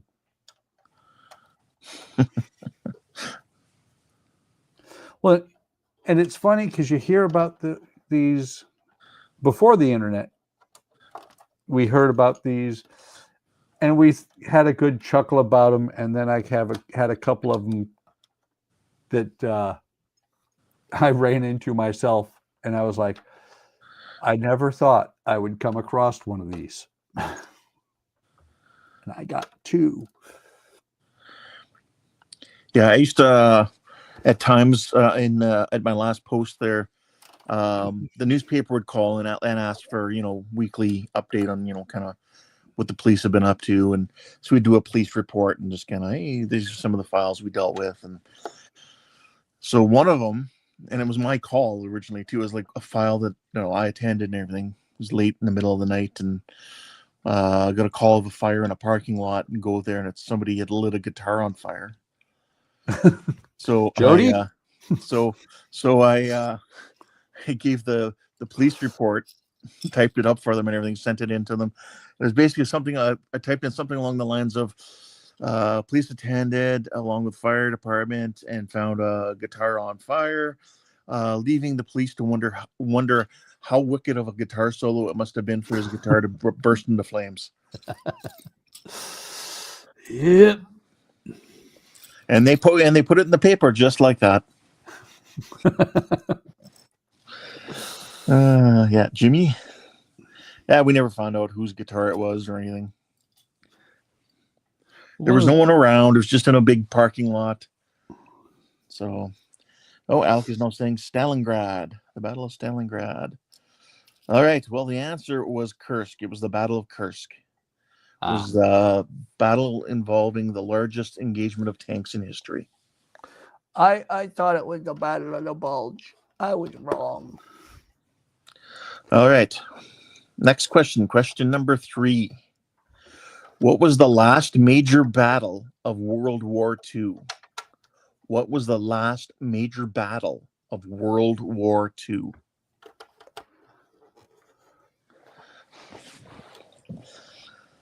Hint, it wasn't Stalingrad. I just realized they turned this thing around on me, and I never noticed. Oh, well. Tony says, yay, I got it. Alex says, Iwo Jima.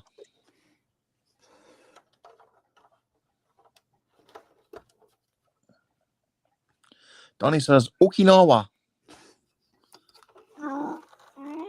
Ugh. Oh, no. I crookeded part of the castle. No, Don't do it, Len.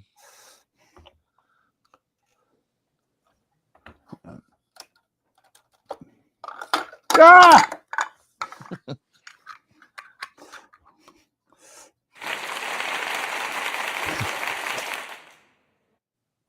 Oh, yeah. It's getting bad. I just knocked another piece off. Oh, okay. That is not a big deal. It's not a big deal. Don says, lay it golf. Donnie says, you broke it. Well, if I didn't break it, somebody had to. Well, none of us can because we're not there. Yeah. So we only left one person able to do it for us. Yeah, unless we call and have your wife come down and do it. Oh, we don't want Alec to be coming all the way over here to break it. Alex says, Buck, is Hogwarts, or rather not Hogwarts, being attacked by a giant Death Eater? No. I are not a Death Eater. I'm more of a pizza eater, Yes. But hey.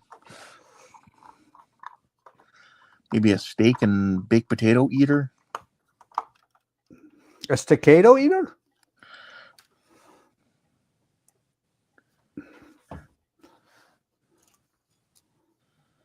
Maybe even steak and mashed potatoes. You never know. But not a Death Eater.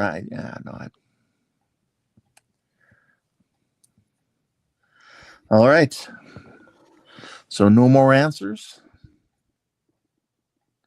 The answer. Oh, did you have an answer, Buck?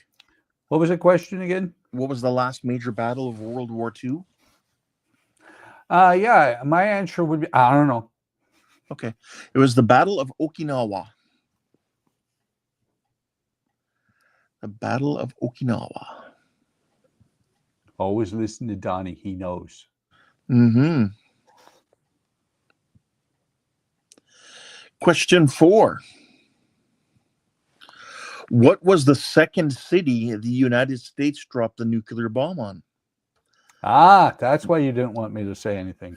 What was the second city the United States dropped a nuclear bomb on?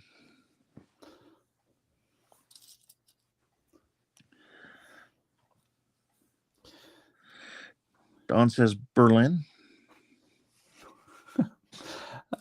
No, I think that was actually his answer for the earlier one.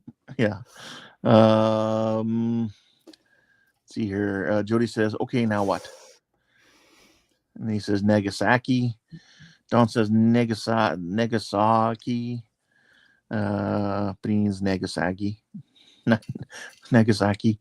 Alex says Nagasaki. Donnie says Nagasaki. And then, oops, hit a wrong button. Alex said they dropped a little boy there. They shouldn't drop little boys there. Yes, I know, fat man and a little boy. A fat little boy? What? Nope, a fat man and a little boy. Oh. Jody says Naggy Saggy.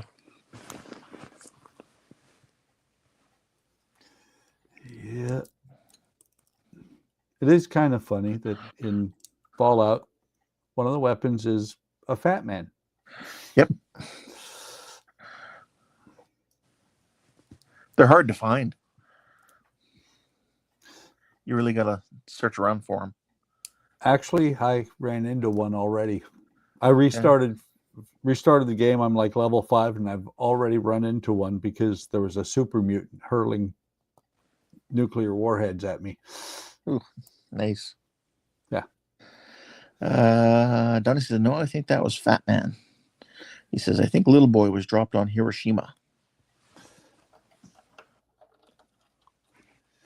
Either way, they got a really good tan.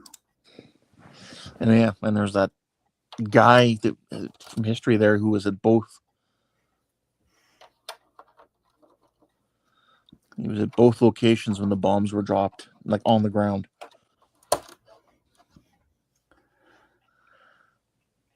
He was at Hiroshima when the bomb was dropped. Obviously, he clearly survived. I mean, he survived both. Yeah. But yeah, he was at Hiroshima, and then sorry, I'm laughing. I'm thinking of something else. And he survived or whatever. And then, a few days later, he heads home to Nagasaki, and of course, then they get bombed there. So the truth is, we weren't bombing Japan. We were just trying to kill him. Yeah, apparently. But then I was suddenly thinking of that little quick sketch from, I think it was Family Guy, where it mentions like the day the bomb was dropped in Hiroshima, and this Japanese, you hear the whistling sound of something falling, and Japanese man standing out there, and he's looking up at the sky. He's like, "Oh my God!" And then a baboon falls on him and starts ripping into him. Yep. Alex says, no, you're right, Donnie. I mixed it up. Yeah, so the answer was Nagasaki. I just figured I'd ask because, I mean, obviously Hiroshima was the famous, the more famous one. Yep. The eerie part of both of them is the fact that to this day, unless they finally scrub them off and clean them up, there are areas where you can see where people were standing. Yes. Look, shadows. Yep. And the shadow isn't so much a shadow as that's what's left of the person. Yeah. Not even a little bit of goo.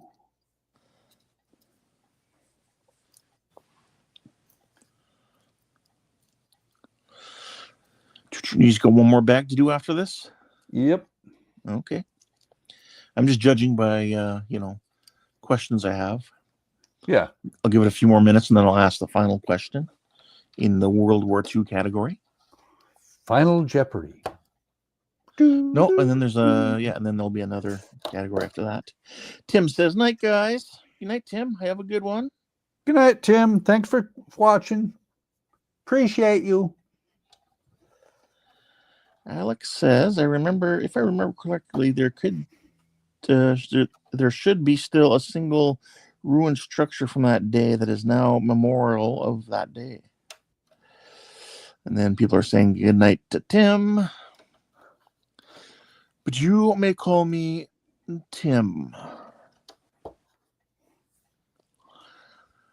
I thought it was some people called me Tim. Oh, yeah, I think you're right. Monty Python.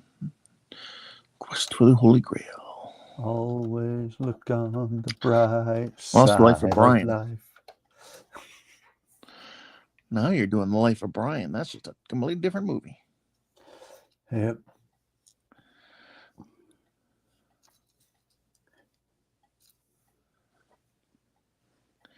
Donnie says there are factories in Japan that still have craters in the floor to remind them what happened. Yeah, because before that there was also the incendiary bombings that the U.S. did as well. Yep.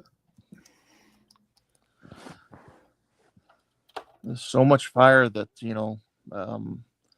just like fiery winds would come sweep through and just kill people.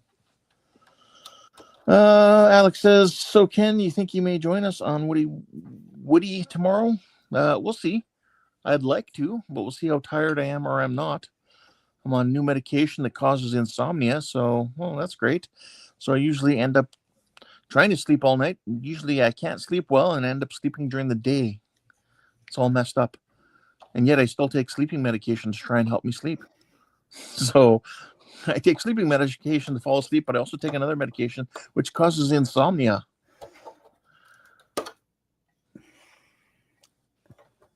That's terrible.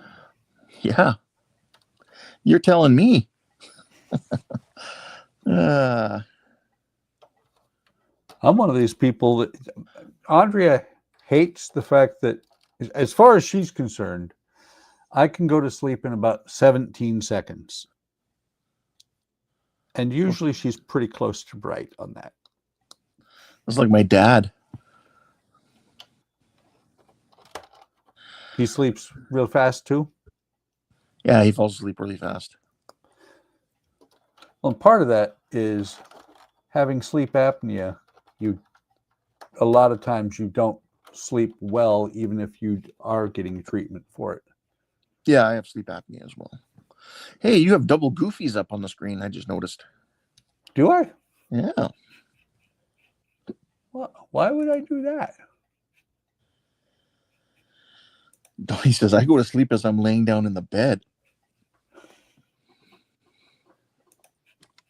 I even looked to see if there was double goofies earlier when I first got on. Yeah.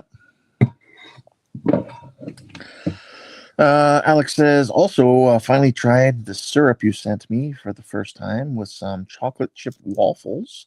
It's delicious and surprisingly thin and runny. Thanks again, bud. No problem. All right, the final question in World War II. Question number 5. What English code breaker created a machine that helped decrypt Nazi Enigma codes? Which English code breaker created a machine that helped to decrypt Nazi Enigma codes?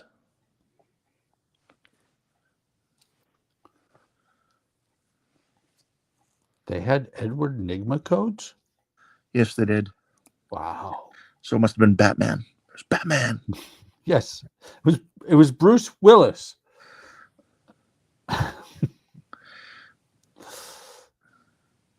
Donnie says, Alan Turing.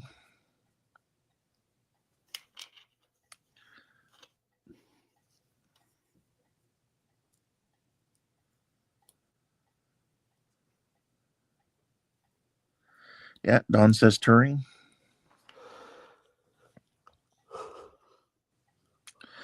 Oh, you're starting to yawn. I am. Don't tell me you're fixing.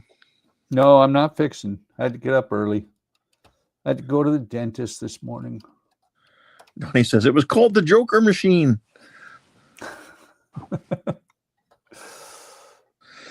Alex says, I'm not sure about the machine, but I do know that the capture of U505 helped as well. I'm just a parrot and saying Turing. Well, quite a few Enigma machines were captured.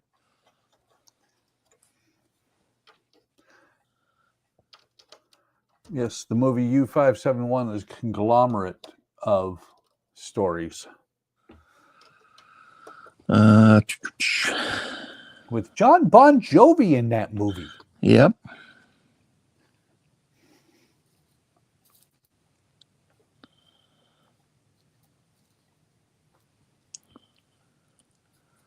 Did you have an answer to this question? I didn't know. So I had to just be parroting Donnie. Okay. So the answer was Alan Turing. And it was kind of sad what happened to him after the war. So, what happened? Well, he was closet homosexual, but even though he basically helped crack the codes to beat the Germans afterwards, because he was a closet homosexual or whatever, they basically chemically castrated him. And then basically he was ostracized because of his homosexuality. And then he basically ended up, I believe, killing himself. Just wrong.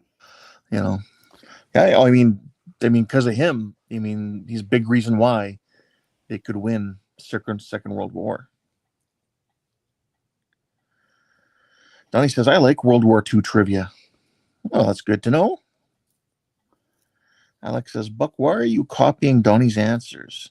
That's my job. Because I can. Yeah, there was a movie about it not too long ago. About Alan Turing. Can somebody help me with the name of that movie? I can't remember off the top of my head. I can't. I don't know. And it I'm had a loser. It had Benedict Cumberbatch as the as Alan Turing. And Donnie says he also created the Turing test for AIs.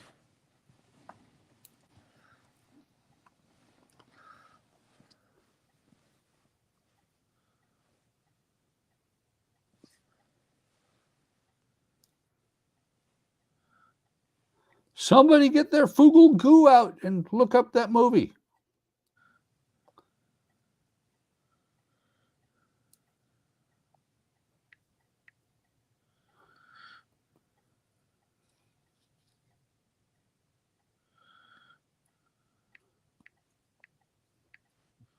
Donnie says The Imitation Game.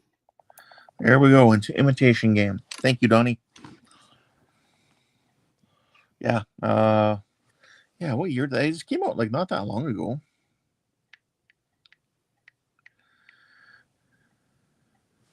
$2014. Yeah, not that long ago.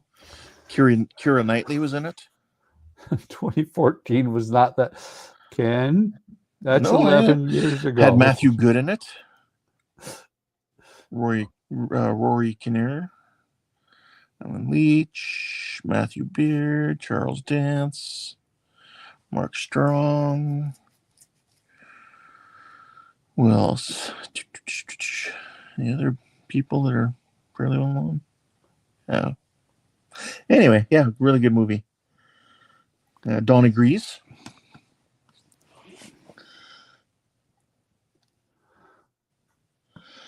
Alex says, there won't be a while since I am going to stream a different build first. Oh, because I missed his question. He said, I need to discuss the scheduling with you, Ken, when I am ready to start streaming my Shinato build, Ken. Okay. Now that second comment makes more sense. Donnie says, finish my zombies just in time. Just in time for what? Yeah, we're still going, Donnie. Yeah. I still got 2 more categories of questions to go. And Donnie's now like, but I'm tired.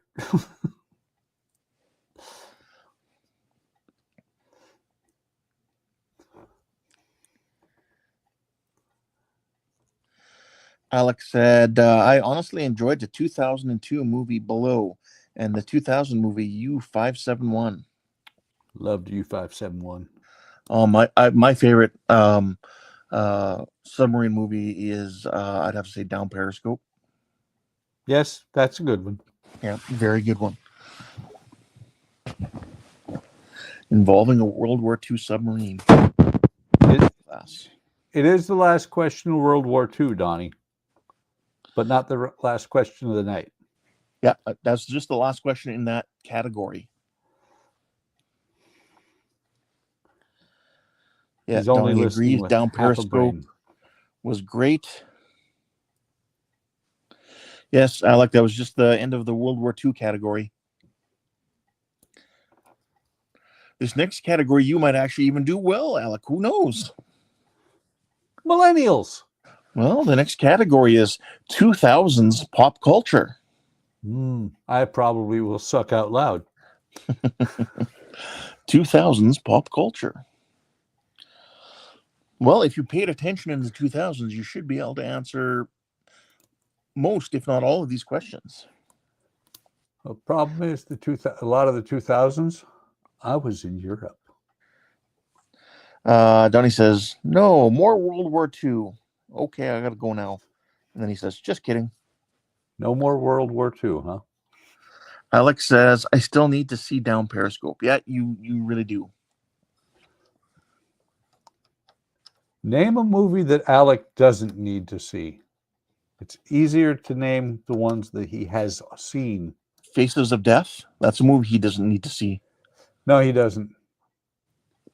But which one? 1, 2, 3, 4, or 5? Any of them. Any of them. I see. Most of those were not actually real. And a lot of the ones that were, we see worse now, to be honest. Well, they like to pretend they were real.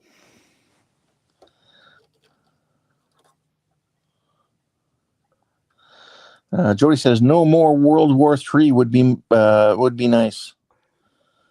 Yes, no World War III would be really nice. Yes. Especially for the Americans, because, you know, the first two were away games. The next one's a home game. Yeah. Well, that's the thing is World War III will be a home game for everyone.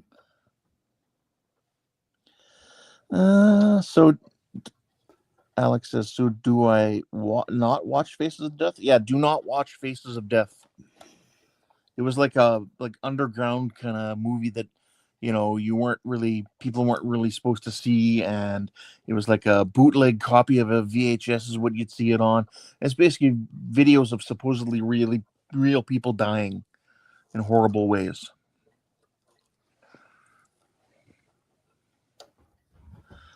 I have to say, I'm a terrible person because of it. The bungee jump was funny. So yeah. Yeah, so don't watch it. Yeah, Donnie says it was just a combination of gross out scenes. Yep. He says real life ones.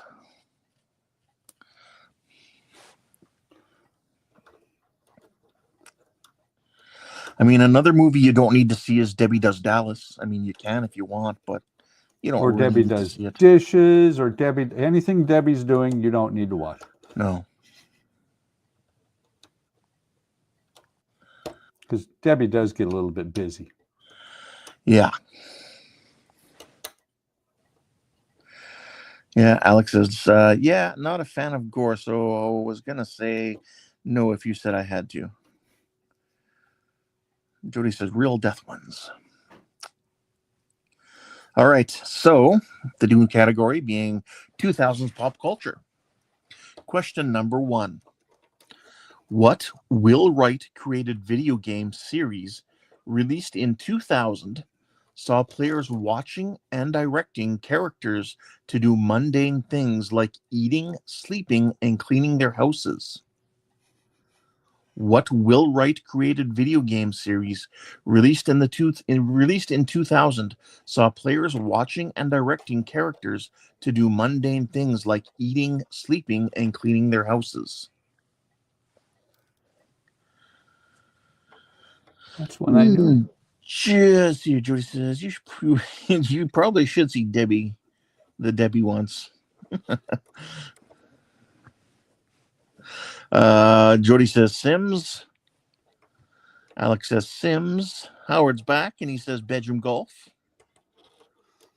And then Alex says, no, wait, that's wrong. It's the Sims. Doesn't matter. It's Sims. Oh, excuse my fat head. Look at those beautiful wavy locks of hair, everyone.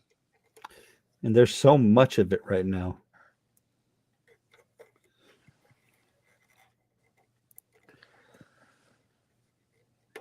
Welcome back, Howard. Don, you don't have a guess on this one?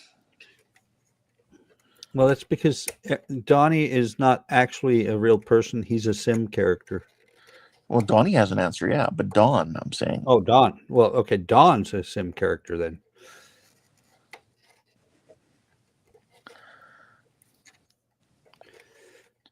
Come on. Alex says, bold spot. So? You'll be there day two there, Alec. You'll be there one day too. Yep. Good way to retain your hair is to keep it short. Yep. Like I said, right now it's really long. You maintain a short haircut throughout your life. Don says it's The Sims, which came from Sim City. Yep. That is correct. That correct answer is The Sims. Well, and the fact that it came from Sim City as well, because in the 90s they made Sim City, and then the whole thing about The Sims was, this is what your people are doing. Yeah, and get them a job, and then they go off for so many hours. I mean, they start crying if you don't send them to the bathroom to go poop. I mean, like, it's just like, yeah, you have to micromanage their whole lives of everything. It is so hilarious that a game of just doing what you already are doing. What you should be doing in your life, like, hey, maybe you too should be cleaning your house. Maybe. But I'm doing it with my sim. Like, meanwhile, you look around their computer where they're sitting, there's like pizza boxes and McDonald's bags and, you know, half drank, you know, sodas and all sorts of other garbage, used tissues. Have you been looking in Jordan's room? Not recently. Howard says, my Sims died a lot. I never could get past a few days. Well, Howard, you're not supposed to build a pool, let them jump in it, and then remove the ladder. Or let them go into a room and then remove the door. It's just not things you're supposed to do. Things we've all done if we've played The Sims. I've only played it a few times, and I, you know, tried to play it correctly. You know, have my people live as long as possible and whatnot. But I just couldn't, you know, really play it too much. I was just like, eh. Well, I when I played it way back, I've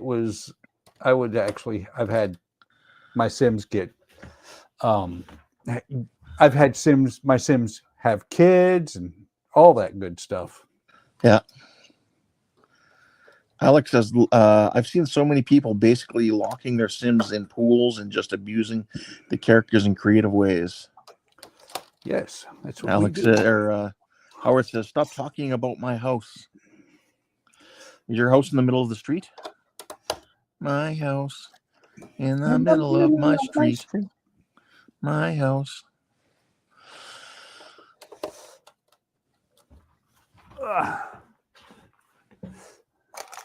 Oh, look!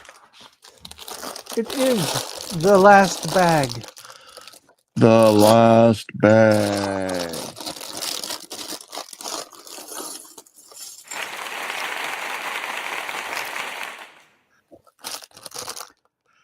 Or I could have played this one. I could have said, the last bag.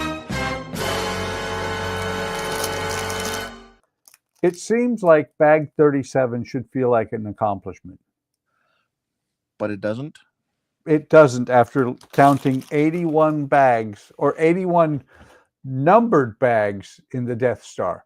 And some of them had 6 sub bags. All right. Question number 2 in 2000s pop culture.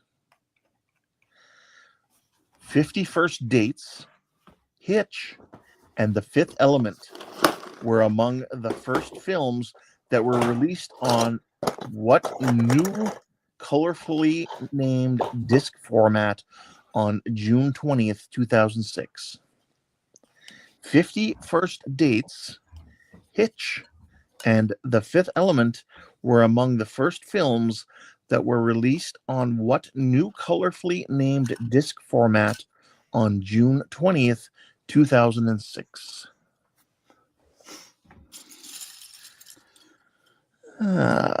Don says DVD. Alex says DVD or Laserdisc. Donnie says DVD. Howard says Blu-ray. Blu-ray. Let's see. Alex says we are going to see the castle, a light with lights tonight. Buck. He's asking for him to put lights in there, and we discussed that earlier. Well, you were traveling, I guess. Traveling. Wait, was he playing basketball? Yep. Oh, he also had a double dribble as well. Yeah, but he does that naturally. Donnie says, no, Howard is right. Blu-ray. Yep.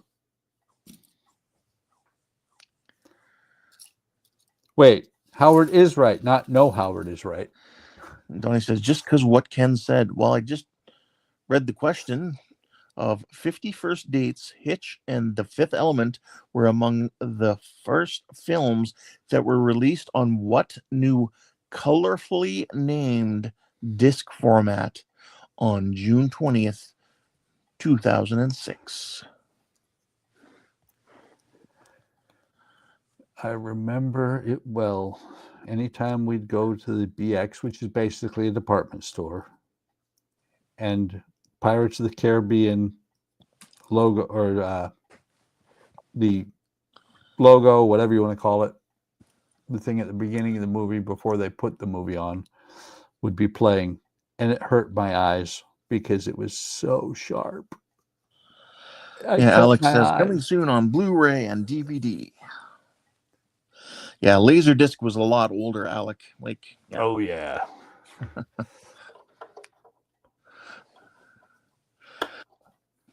I remember a guy I worked with was so convinced that HD DVD was the way to go, not Blu-ray.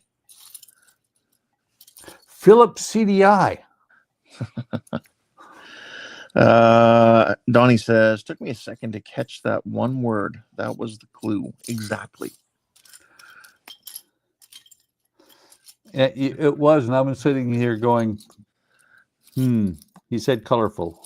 No, not DVD, not laser. Oh, blue.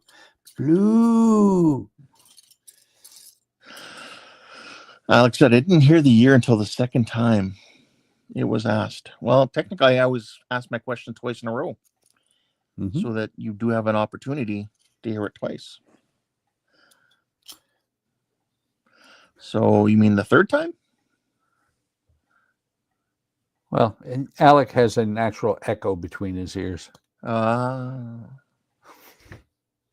Sorry, Alec. Couldn't help myself. I could, but I didn't want to. But if you think about it, Blu-ray is a format that's not going to see a whole lot of life early, as far as like compared to DVD. Because even now we're getting away from DVDs and Blu-rays. It's all going digital now. Yeah. Well, and what's funny is the TV that we put in here has, what is it? Not the newest screen technology. I forget what it is. 4K? Yeah, 4K and something else. It's funny because I've been watching movies. I've been watching James Bond movies from the 60s. Yeah. And I am like, wait, this wasn't filmed this way.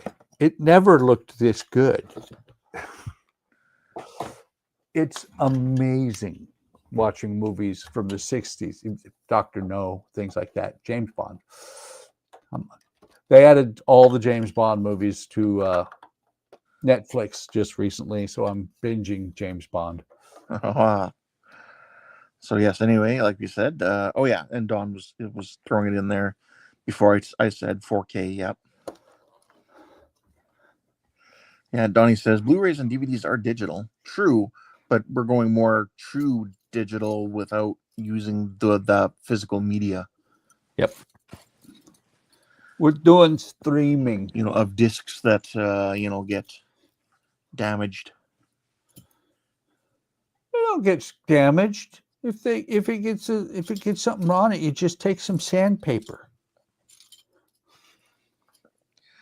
Yes, but it can still get like cracked, or a dog can chew on it. I was being facetious. If you use sandpaper on your disc, it's screwed.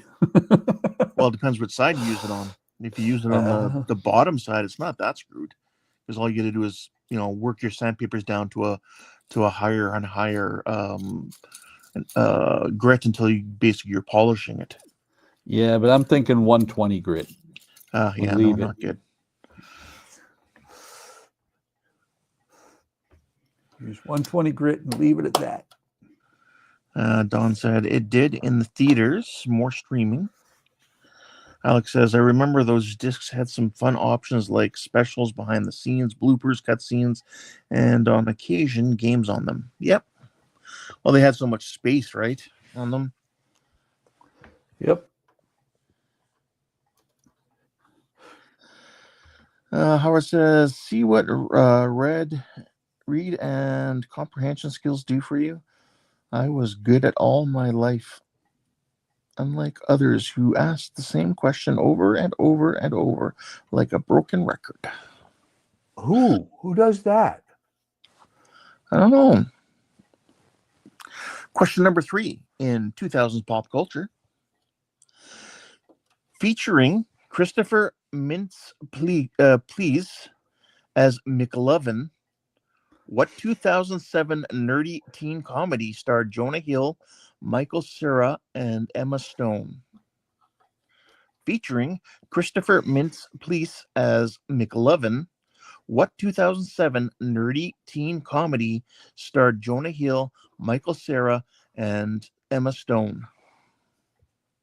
I know the movie. I can't remember. That's it.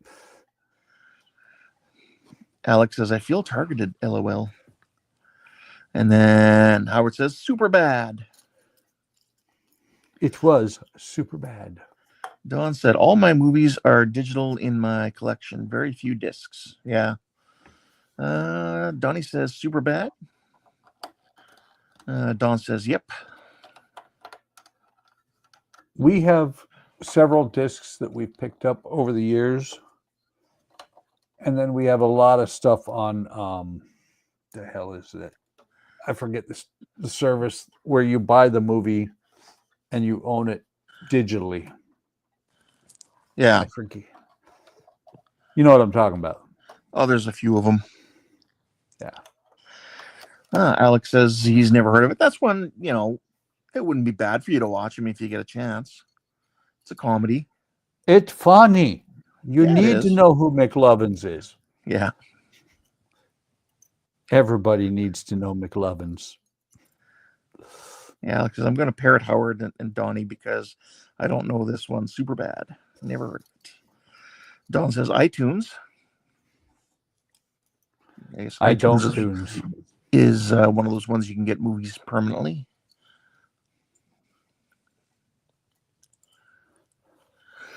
I mean, you could watch the Final Countdown on YouTube now. It's the final countdown. I just rewatched it again like last week, I think. Yep. Hell, YouTube is an actual movie streaming service now as well. Yeah, and if you can also pay to have local channels. Yeah, you can also pay to not rent the movies but buy them, I believe, too, with YouTube, I believe. Yep. All right. So, yes, it was super bad. Was the movie. Question number 4. Oh, such a timely question.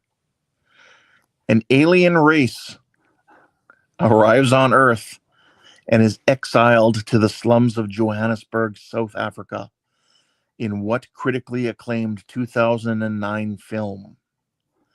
An alien race arrives on Earth and is exiled to the slums of Johannesburg, South Africa, in what critically acclaimed 2009 film?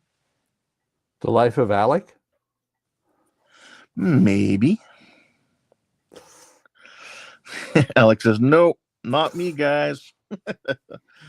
Donnie says, the only problem with buying movies digitally is that if the service you bought, it ever goes away, then you sometimes lose everything you bought from them. True.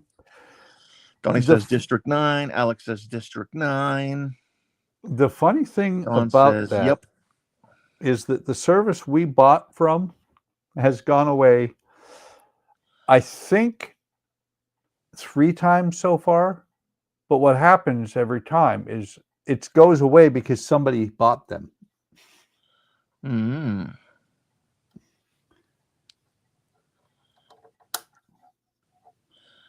I think I even one time bought a movie on the PlayStation Network.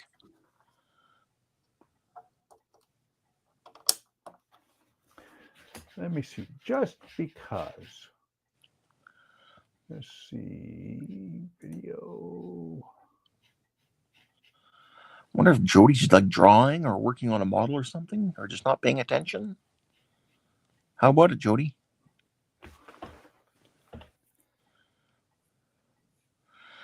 Alex says, hadn't seen it, but I know the concept, so it sounded familiar. That's a movie I'd recommend you seeing. It's a good movie. It's a classic bit of sci-fi. Oh, Jody says, I'm here.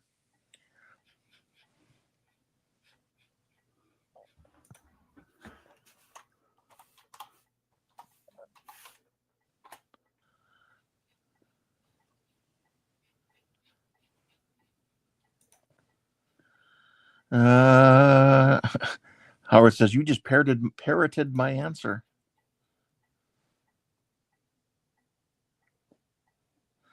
So, yes, the answer is District 9. That's it. It used to be called Voodoo, but Fandango bought them. Okay. All right, question number 5 in 2000s pulp culture. This is the final question in 2000s pulp culture, and then our pop culture, and then I have another category after that. Very cool. So, question number 5: What internet site was founded by former PayPal employees Chad Hurley, Steve Chen, and Jawed Karim, and went live on Valentine's Day 2005? What internet site was founded by former PayPal employees Chad Hurley, Steve Chen, and Jawed Karim, and went live on Valentine's Day 2005?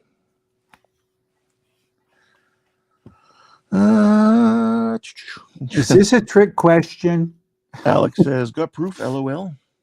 Jody says, I could think of only smart-ass answers. And then Jody says, this one. Donnie says, YouTube. Thisone.com. Yeah. Howard says, match.com. Alex says, YouTube. Alec took a little bit long to get that answer. I think he's trying to use his Fugel goo again.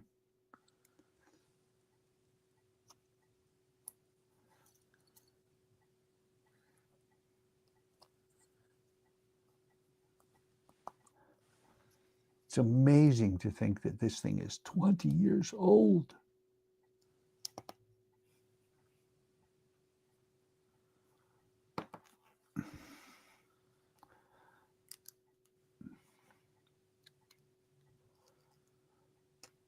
The Spire. Look, It's long and tall. It's alive. Alive. Weird science. Sorry. Just lost my mind there for a second. So, yes, the answer was YouTube. It is the tube of you. What was the first video on YouTube? Video killed. Nope. I know. Alex says, I only used Google to see what District 9 was playing on, not to cheat this time. Oh, this time he says. Yep. Howard says, it's more like FailTube. Oh, he says, I think it was registered on February 14th and went live a few months later. Howard says, a cat? Probably. Cat videos. Nope, it wasn't. Definitely not a cat. It was an animal, a much larger animal than a cat. Bear Grylls. I think it was called something along the lines of A Day at the Zoo. Yeah, it was one of the founders, and he was just some video he recorded of an elephant at the zoo. I think it was really short. I can't remember if it was like just a minute long or something. That was the first video uploaded to YouTube. And look at us now.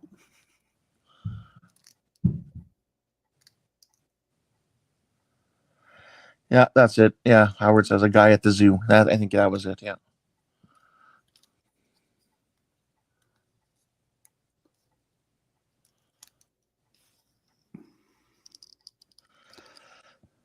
I think this one is going to try and be a pain in my tuchus. Alec looked it up. He says, me at the zoo. I just looked it up. It's 20 seconds long. Yeah, it's pretty short. So That's funny. My first video was 15 seconds long.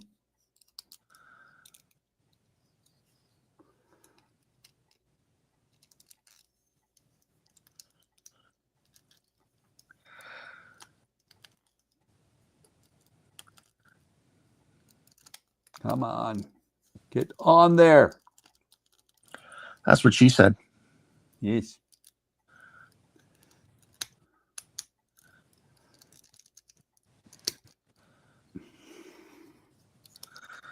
All right, so that's it for that category. Tonight's final category is sitcoms. I have a spearhead. Sitcoms. Some of them I will do well on. Some of them I will suck at. Well, we will see.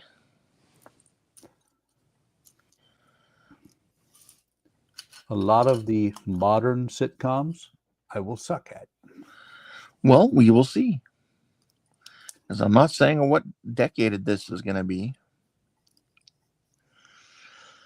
Howard says probably took 4 hours to upload it and probably took two hours to download.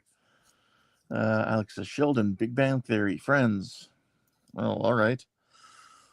So all those answers are wrong, Alec. All right, here's the first question.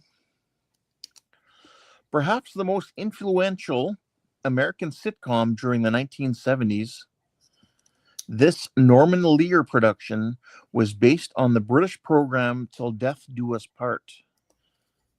Till Death Us Do Part. Question one again is, perhaps the most influential American sitcom during the 1970s, this Norman Lear production was based on the British program Till Death Us Do Part. Mr. We could use a man like Herbert Hoover again. That's my Alex answer. says Seth MacFarlane. Howard says Archie. Don says All in the Family. Jody says All in the Family. Alex says All in the Family ? Donnie says All in the Family. You notice I said All in the Family too, but in song.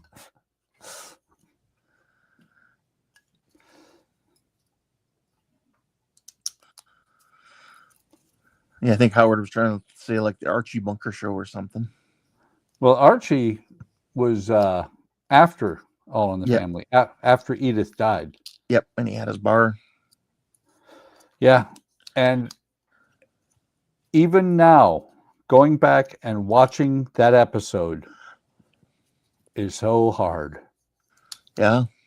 Knowing the way Archie was all through that, when Edith dies, it is so hard to see Carol O'Connor play a very humble and hurt man. Yep. Howard says, okay, it was Archie Bunker, All in the Family. Archie's Bunker?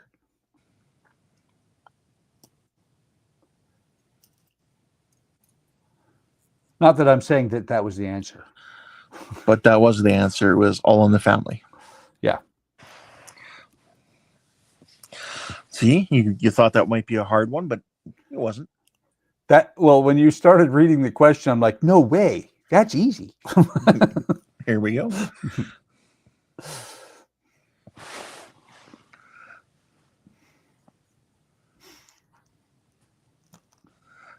What did I say? Jody says Carol O'Connor was only in his early 50s during the show. People were old back then. Yes, they were. Yeah, he looked like he was in his late 60s. Yep. Howard said you should. Sorry, she would not do the character off stage. She would only play Edith when she was actually filming the show. People ask her to take and do an Edith impression, and she says no. Jody says Edith was like 46. And Edith in real life was raunchy. Hey, at the beginning of the Golden Girls, show with all these old ladies, Blanche was, I think, 49. Does that make you feel old? Yep. It's like, wow, she's at the beginning of the series, she was old enough that I could right now date her. And she would be the younger one in the relationship. Yep.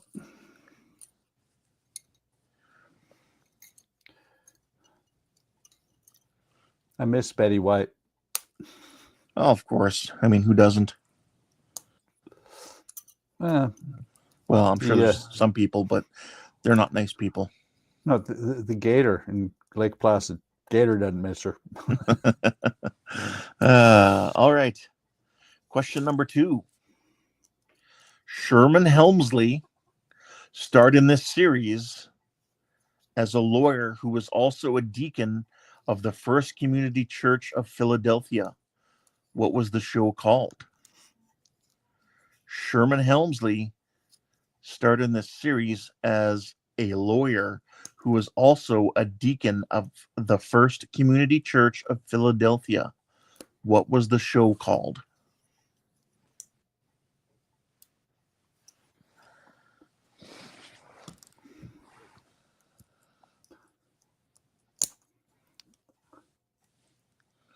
Howard says, do you know what her character's last name? Donnie says, amen.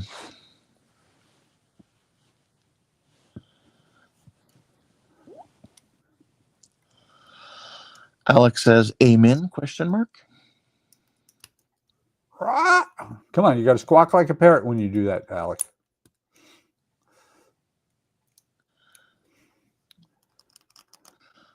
So did you think I was going to be talking about a different show when I first started reading the question? With Sherman Helmsley? Me? No. No? Anybody? Anyone?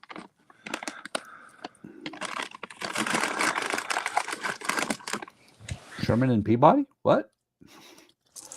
Not Sherman and Mr. Peabody. Because Sherman Helmsley was well known for the Jeffersons. Ah. I forgot that was his name. Yep.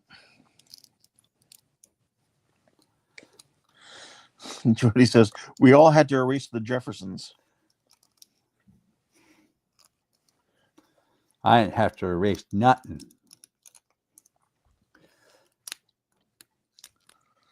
Come on. Alex says, yeah, Buck. Squawk. Amen, Squawk. Amen. Better, Buck?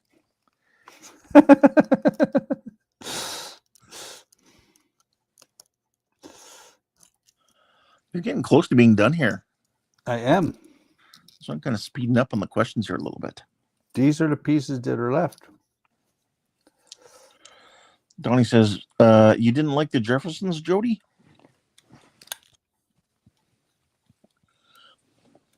Oh, that was a good show too. It was a good show until it was really weird. Preacher? Yes. Hmm. It got really weird really fast. I worked with a guy at the beginning of the 90s who was in the Army with me. And he wasn't very popular with us, but he had his George Jefferson walk. As Jody one says, does. I mean, from typing it in chat. Yes, we had to erase, the Jeffersons from typing it in chat because it wasn't the Jeffersons. Donnie says, Preacher was awesome. Jody said, I liked it. The Jeffersons, he means. I'm trying to think which one was Preacher. Preacher was the one with oh, come on, what is Lorenzo Lamas? No. Oh, okay. Trying to remember the I could IMDb it. might be quicker. Yeah.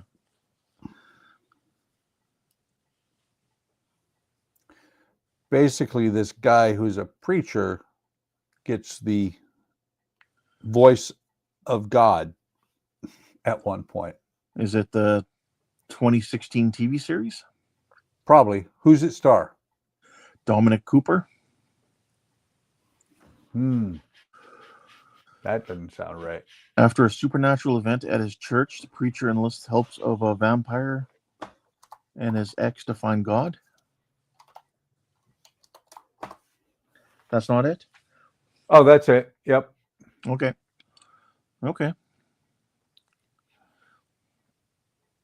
Oh, that is Interesting. Dominic Cooper, but I'm trying to remember who he played. Bones. Didn't he play Bones? Like in the Star Trek reboots? Yes. No. In the movies? No.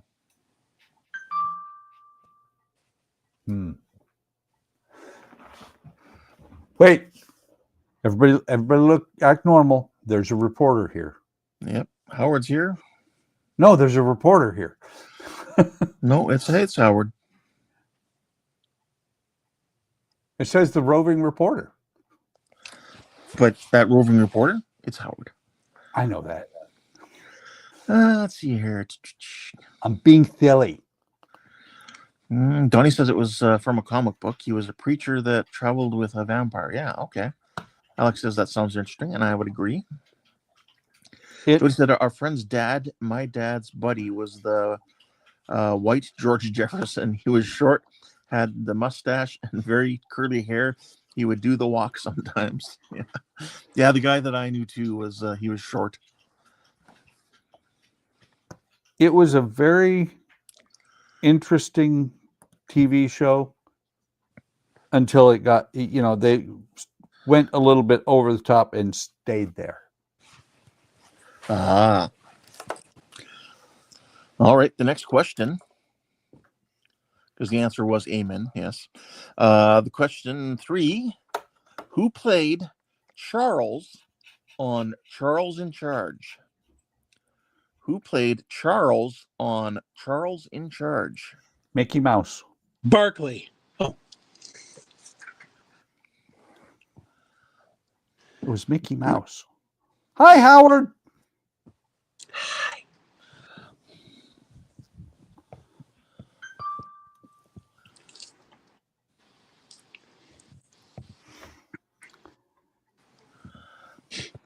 You know, the guy that I go and pick up and take home.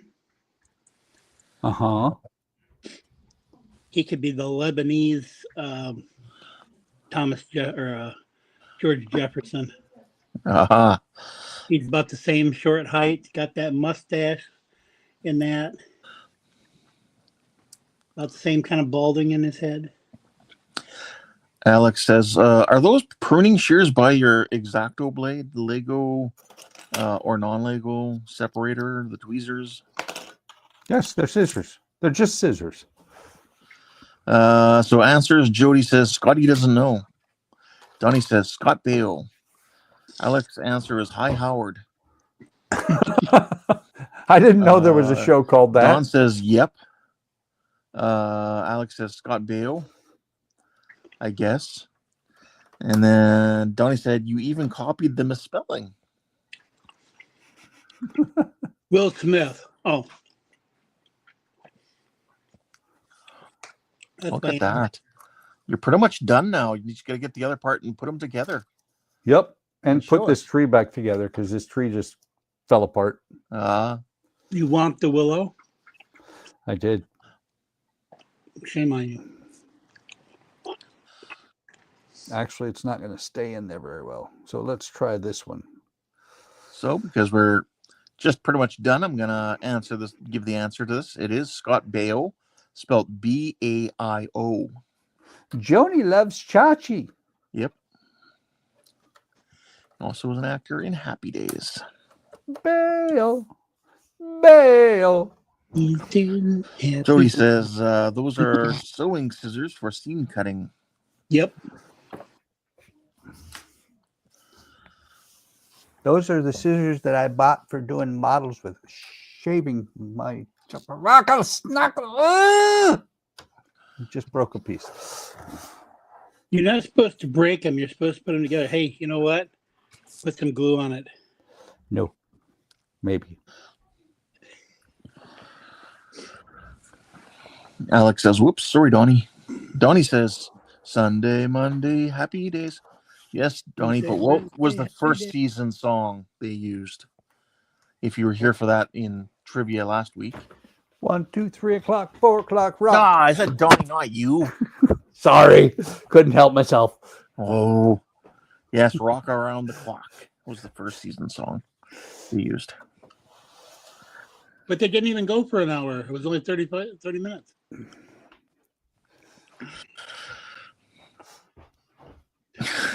Jody says, just lick them to stick better. I did lick it before, but it didn't stick anymore. If he licks them, though, Jody, he might get poisoned because you never know what that Chinesium made. Chinesium. Might have a little lead in it. Could have you Don says, rock around the... Never mind. Tastes like batteries. Tastes like burning. Alex says, stop breaking things, Buck. You're supposed to be building at 9. Okay. Oh, that's where they're supposed to. Okay. Wednesday night, Buck comes and he's like, so I licked one of the things in there. Now my tongue is swollen up and I don't know that. Let's come on here. Hang on. I should turn this around because whatever's blocking it's on the other side. Easy, Round the outside. easy Round does the it. outside. Easy, easy, easy. Careful. Don't drop it. Jody Careful. says, the enzymes in your saliva will harden to keep it in place. That's what she said. Really? Yeah. 6 months later, what's this green stuff growing over here on this? Well, That's real. Look, that's realistic looking moss you have growing on your Hogwarts. Right. Donnie says, just hit it. It'll go together then. There we Click. go.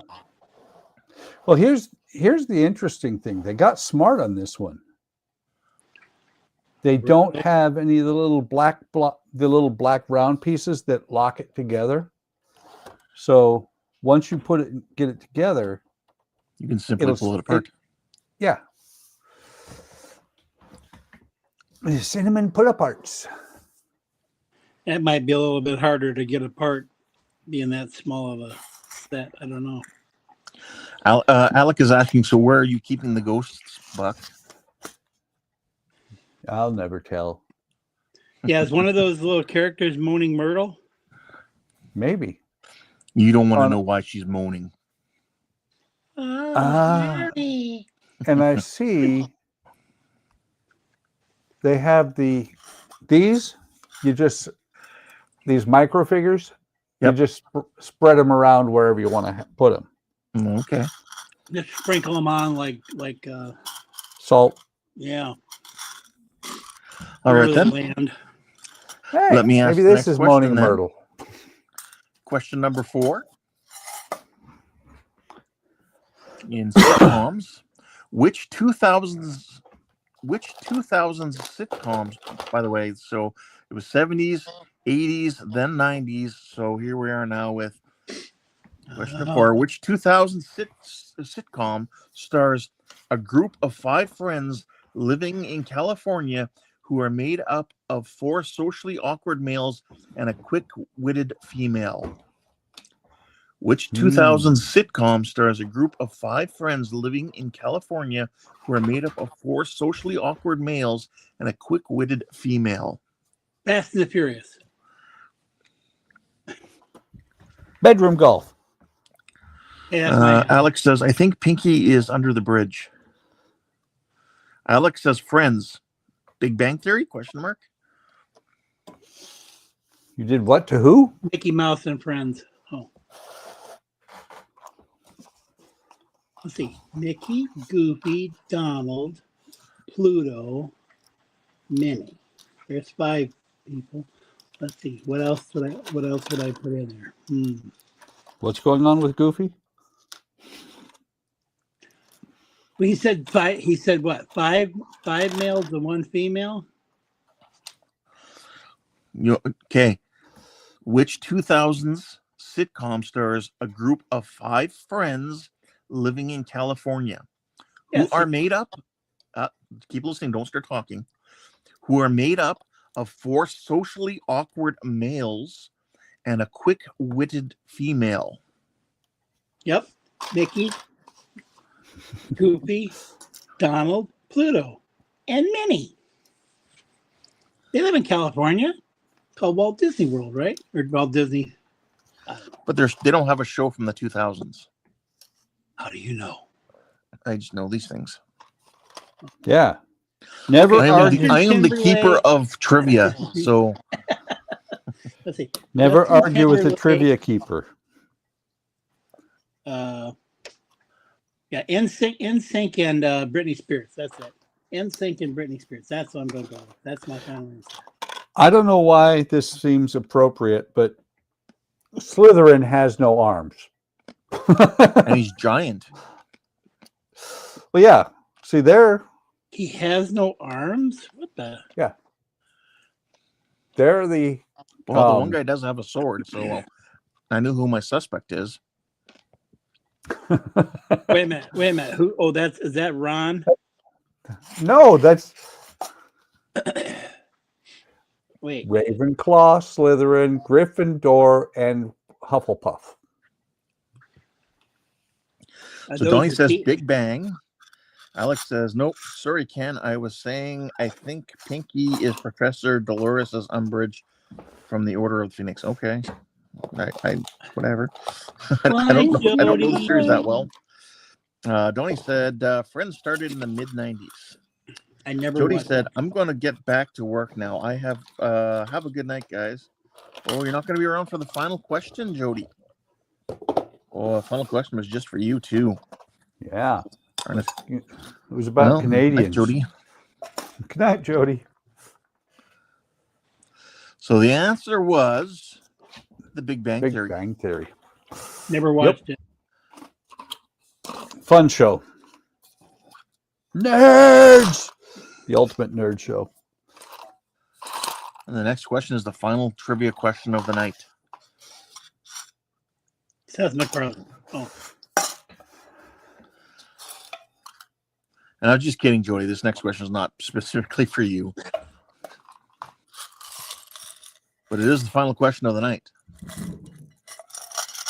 Question 5. What is Ron Swanson's favorite hobby? Barbecue. What is Ron Swanson's favorite hobby?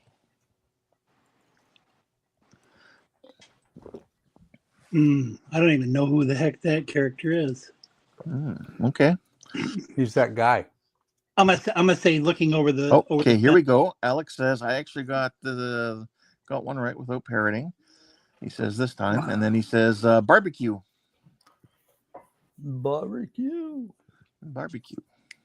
I think staring over the fence at other people. Donnie says woodworking. Wood is good.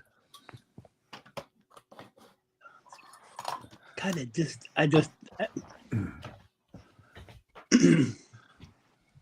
I'm thinking. What is Ron Swanson's favorite hobby?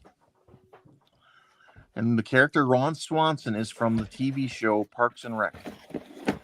Oh, well, I don't know. Alex says, I think that's Buck, LOL. Or Dawn. What are you talking about, Alec? He doesn't know. Alec very rarely knows what he's talking about. What are you talking about, Willis?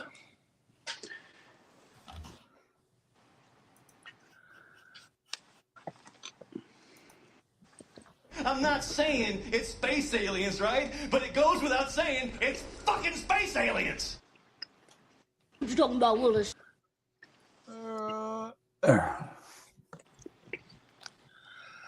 See, I figured Dawn might get this question, to be honest. Donnie says, didn't he play the sax too?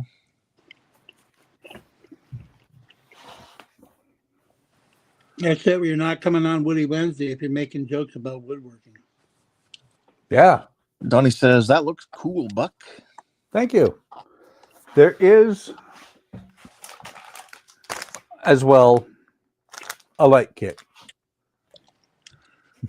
There you go. With a remote. We'll get to work. You got another 13 minutes to get it installed. Okay, so no. what Alec was talking about, he said, I was making a joke about woodworking being Buck or Dawn's hobby. No, I build models.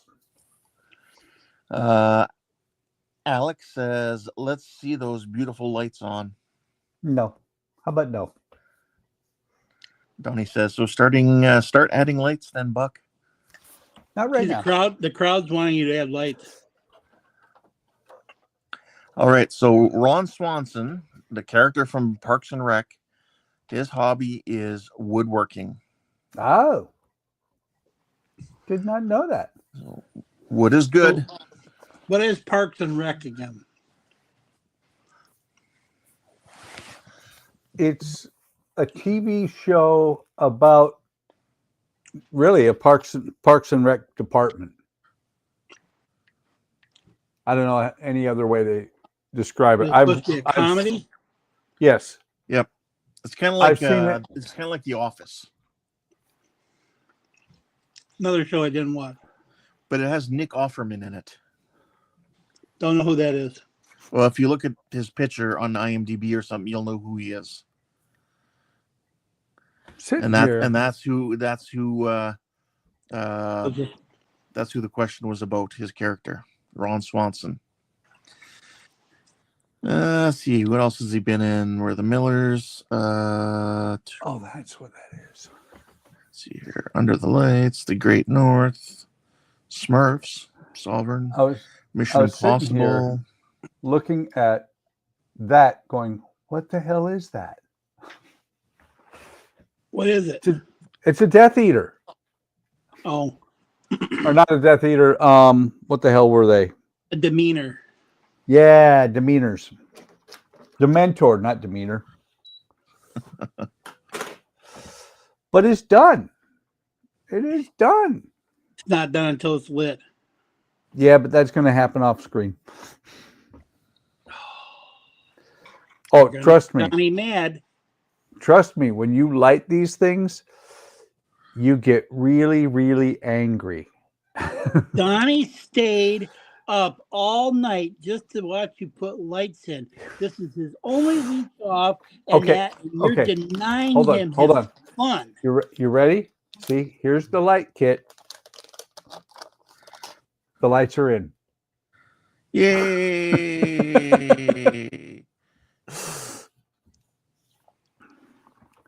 So for next week, yay! Next week, we'll be working on that. Is that getting lit too? No, that doesn't have a light kit. Well, it doesn't have motors either, does it? I don't know what all it has.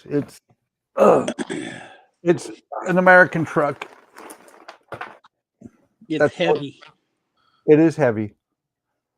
And it's probably about 3 weeks worth of build, just to guess, because Or more. maybe a month. It's only about 1,000 pieces. Hogwarts was about 6,000. Oh, there's that. I was looking It's for not as it. big as the one that I'm putting together, and I haven't got mine done yet.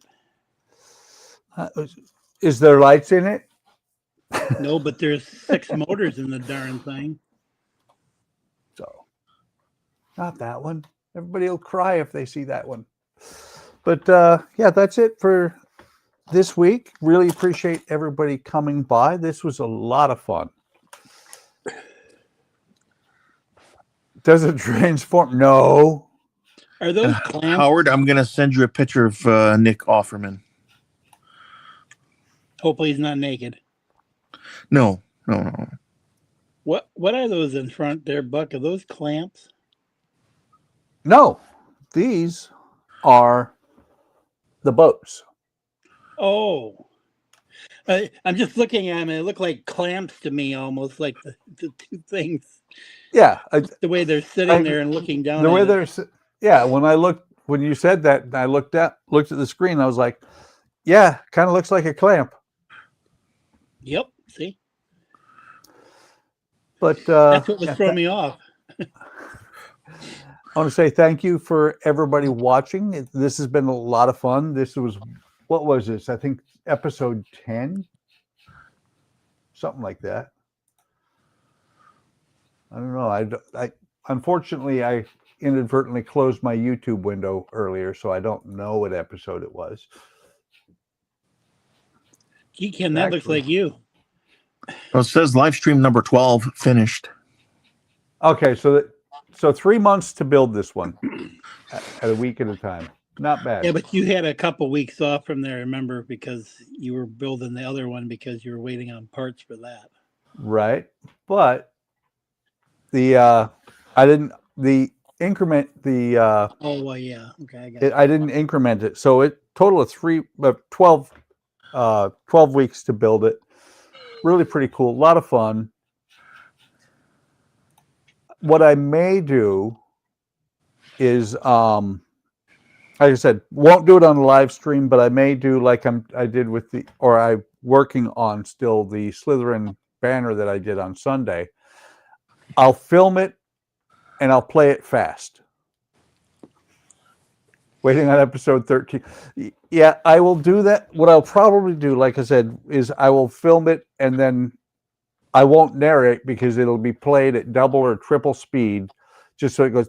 You see everything going mad dash. There'll be an intro, an outro, and video of what it looks like when it's done.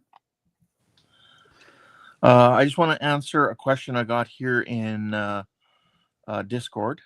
To Dawn, I see your question there about that restaurant. Have I ever eaten there? Yeah, it's a well-known chain here in Canada, especially Western Canada.